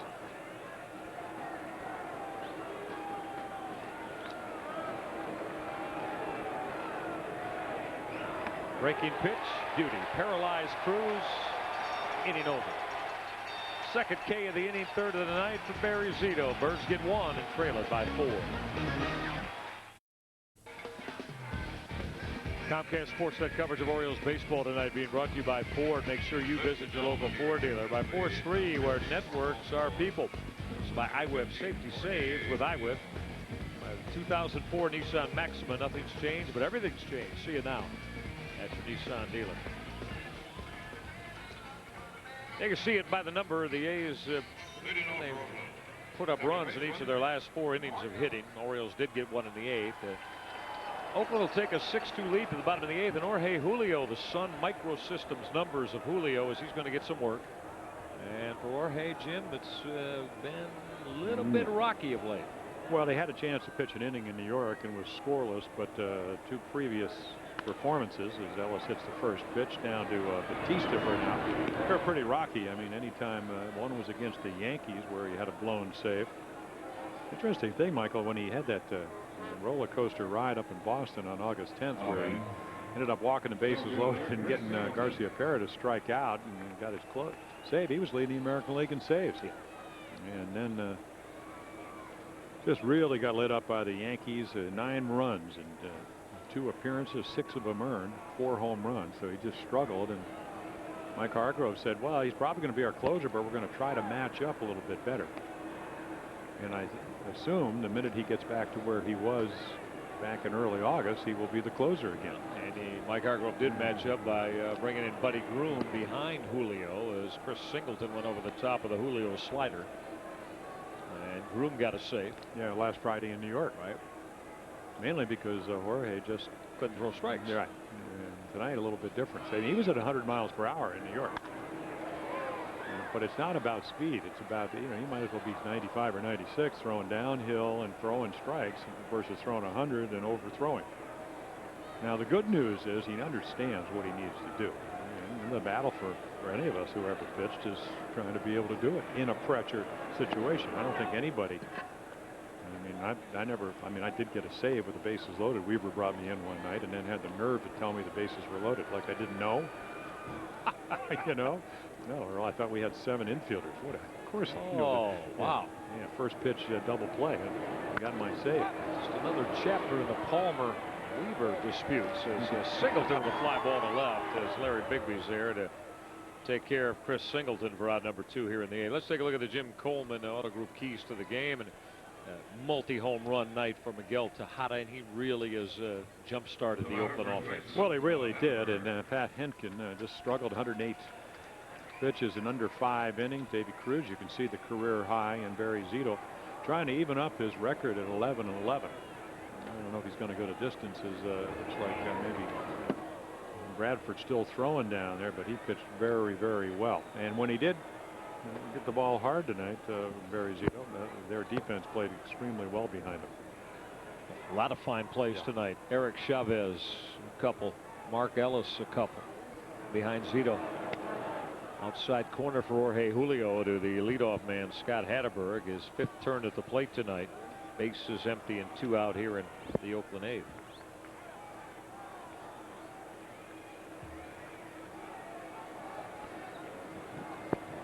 Unless the Orioles have a big 9th inning, Oakland is going to go to 5-0 against the Birds here this season. The Orioles right now sitting at a grand total of 6 runs scored in the 5 games. Oriole pitching has done their part. This has been the biggest offensive outburst for Oakland during the course of the 5 games played. But the A's pitching staff has just been lights out. That is yanked foul just outside the bag as Hatteberg made a bid in that right field corner. Yeah, so now at the end, if it stays the way it is, and the Orioles will go to 0-5, and they will have given up 15 runs and scored 6. Jeff Conine can't get to that ball, and that's just a little bit in foul territory. Chris Guccione giving you the indication. Jam shot. Julio got all over the hands of Scott Hatteberg. Conine to Julio at the bag. Orioles opportunity, and they're going to need 4 to stay alive here in the 9th. 6-2 Oakland. Host fans, if you could not get tickets for the recent Yankees series at Camden Yards, call right now to purchase your seats for the Orioles and Yankees in September. Derek Jeter, Hideki Matsui, and Although the Bronx Bombers return to Oriole Park, 4 big games. Don't want to miss them. September 15th to the 18th. There are very fine seats still available. Call that number you see on your screen tomorrow, or go online at theorioles.com. Don't get shut out of the O's and the Yankees in mid-September. 6-2, Oakland with the lead. Barry Zito with pitching coach Rick Peterson done for the night. Very outstanding performance as he tries to go to 11-11. Well, he pitched extremely well. They got him a bunch of runs, and we saw Chad Bradford. He pitched an inning in what did he pitch? Inning in the third last night. Didn't give up any runs. Actually, an inning in 2/3, and there are the numbers. Has not been scored on in the month of August. The Sun Microsystems bullpen numbers for Chad Bradford, and this is B.J. Surhoff to lead off here in inning number 9. Jeff Conine and Jay Gibbons to follow. Orioles need a couple of base runners against Bradford, and then need a 4-run inning to avoid going 0-5 against Oakland this season. BJ 0 for 3 in the night against Barry Zito. Surhoff and a lot of the Oriole hitters probably glad to see anybody out on that mound besides Zito. That slow breaking ball, the Under Armour, and Jim, we asked this last night, but from that arm slot with knuckles basically dragging on the dirt, how difficult is it to throw a breaking pitch or a slider? Well, it is. It's just different. You don't get on top of it. It's just a matter of staying to the side of it a little bit better, and you still get some break. You see right there, going back to the sinker. It's more about deception. Yeah, and you know, throwing 84 miles per hour, the breaking ball about 78. So it's not about throwing the ball by you. It's about movement. It's about different arm angle. It's really just about being totally different than most pitchers that the Orioles see, or anybody sees, for a matter of fact. And also, if you go talk to an orthopedic doctor, they will tell you Eddie Feiner pitched for all those years, king in his courts, underhand. Now it's not quite the same, but it's getting down there a lot easier on your arm.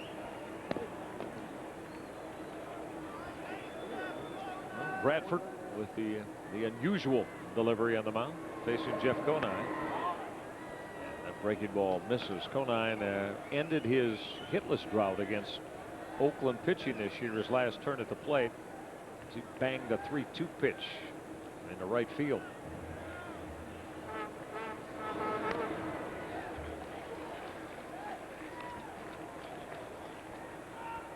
Want to break down Chad Bradford for us? Well, again, just from down under, you can see still. You were mentioning sometimes those knuckles, what, about 2-3 inches from scraping the dirt. You get an idea, though, even though you're underhand. I mean, look how you load, you use your legs. The last series that the Orioles were out here, they were swept by Oakland. We did see Chad Bradford actually did scrape the dirt on the mound and bloodied his knuckles.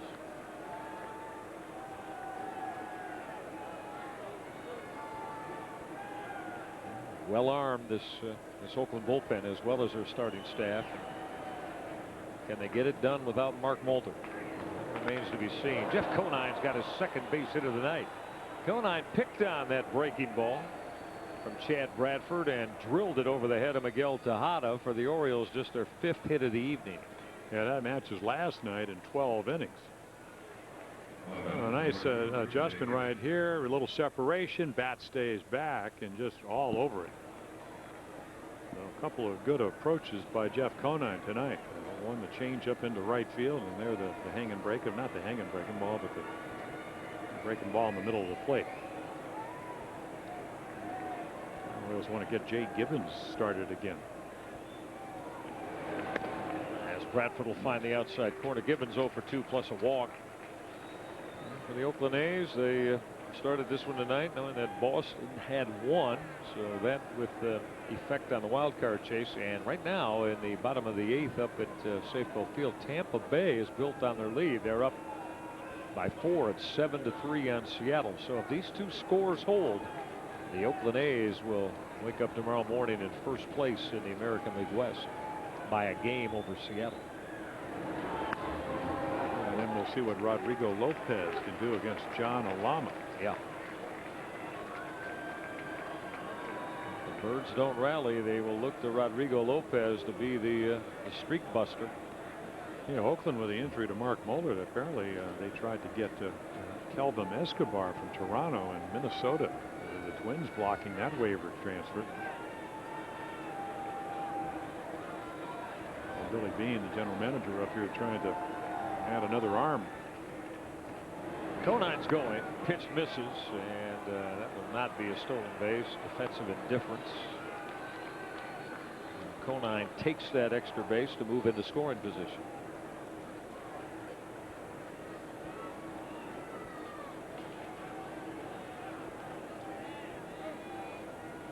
Jay Gibbons now trying to deliver Jeff Conine to slice into the Oakland lead in inning number 9.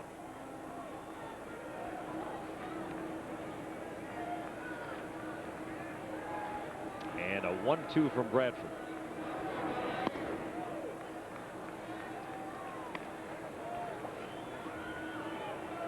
You got 2 more outs, and what you'd like to do is get Maka to get somebody up in that bullpen again. I mean, that's the mission. I always talk about giving them a finish. And you're right about getting Zito out of there. I mean, I understand why. Strong bullpen, pitch count not that high, but why overextend him? 2-2 pitch, ripped on one hop at Tejada. Gunned down Gibbons for out number 2 with Jeff Conine moving to third base. As Bradford gets Gibbons, and the Orioles are down to their 27th and final out of the evening. It'll be Tony Batista for 3 in the night. And against Oakland pitching, 0 for 18 this year. Well, I still recall watching one of the Sunday night games a couple of years ago. Hudson pitching against Ichiro, and he kept throwing them sinkers down and in. And Joe Morgan said, "Hey, that's all you got to do. You know, throw them down and in." Well, that's because Hudson can do that, and he's got a great splitter and whatever.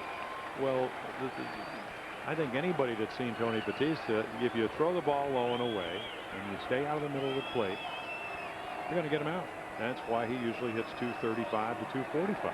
Now he's going to get his mistakes, and those are going to be the home runs. He's not going to hit the ball to right field. Well, Oakland can do that time and time again. Now, if they make a mistake, that's when Tony's going to get you. They just don't make as many mistakes. That's why they led last year, and that's why they're leading this year, and that's why they led the year before. I mean, that's why they're real good at what they do. Yeah, they can pitch. No question about that. The numbers bear it out. 1-1 to Batista. He started the bat. Went too far.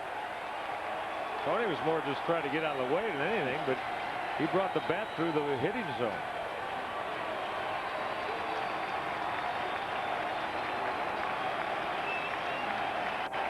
And home plate umpire Larry Meals didn't even any help down from Chris Guccione at first. Batista waiting the 1-2 from Bradford. Ground ball slowly to short. Tejada charging. This one's over. The Orioles fall to 0-5 on the year against the Oakland Athletics. Not enough offense tonight against Barry Zito and Miguel Tejada and Eric Chavez with home run power.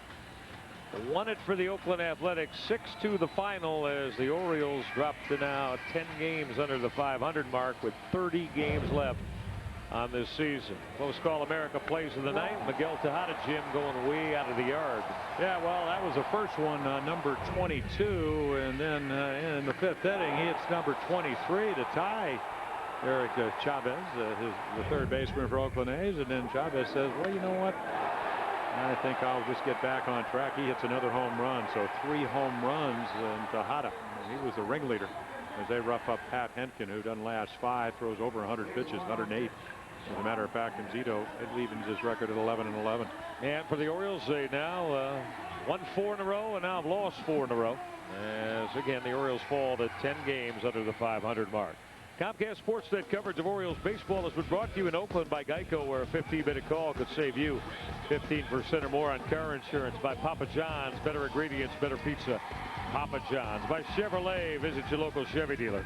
By iWhip, safety saves with iWhip. By the Nissan Maxima, nothing's changed. Everything has changed. See it now at your Nissan dealer. And by Brick Industry, beauty, strength, value, real homes. They're made of brick. That's going to do it tonight. We do appreciate all of you being a part of it this evening out of the East Bay here in Oakland. The Orioles fall to the Oakland Athletics, the final at 6-2. We remind you Orioles baseball has been a presentation of the Baltimore Orioles, Comcast, SportsNet, Major League Baseball. Stay tuned. Sports Night is coming up at 1 o'clock Eastern Time in about 20 minutes from right now. Now for our producer Chris Crane, director Bill Bell, and all the crew. For Jim Palmer, I'm Michael Reghi. Thanks for staying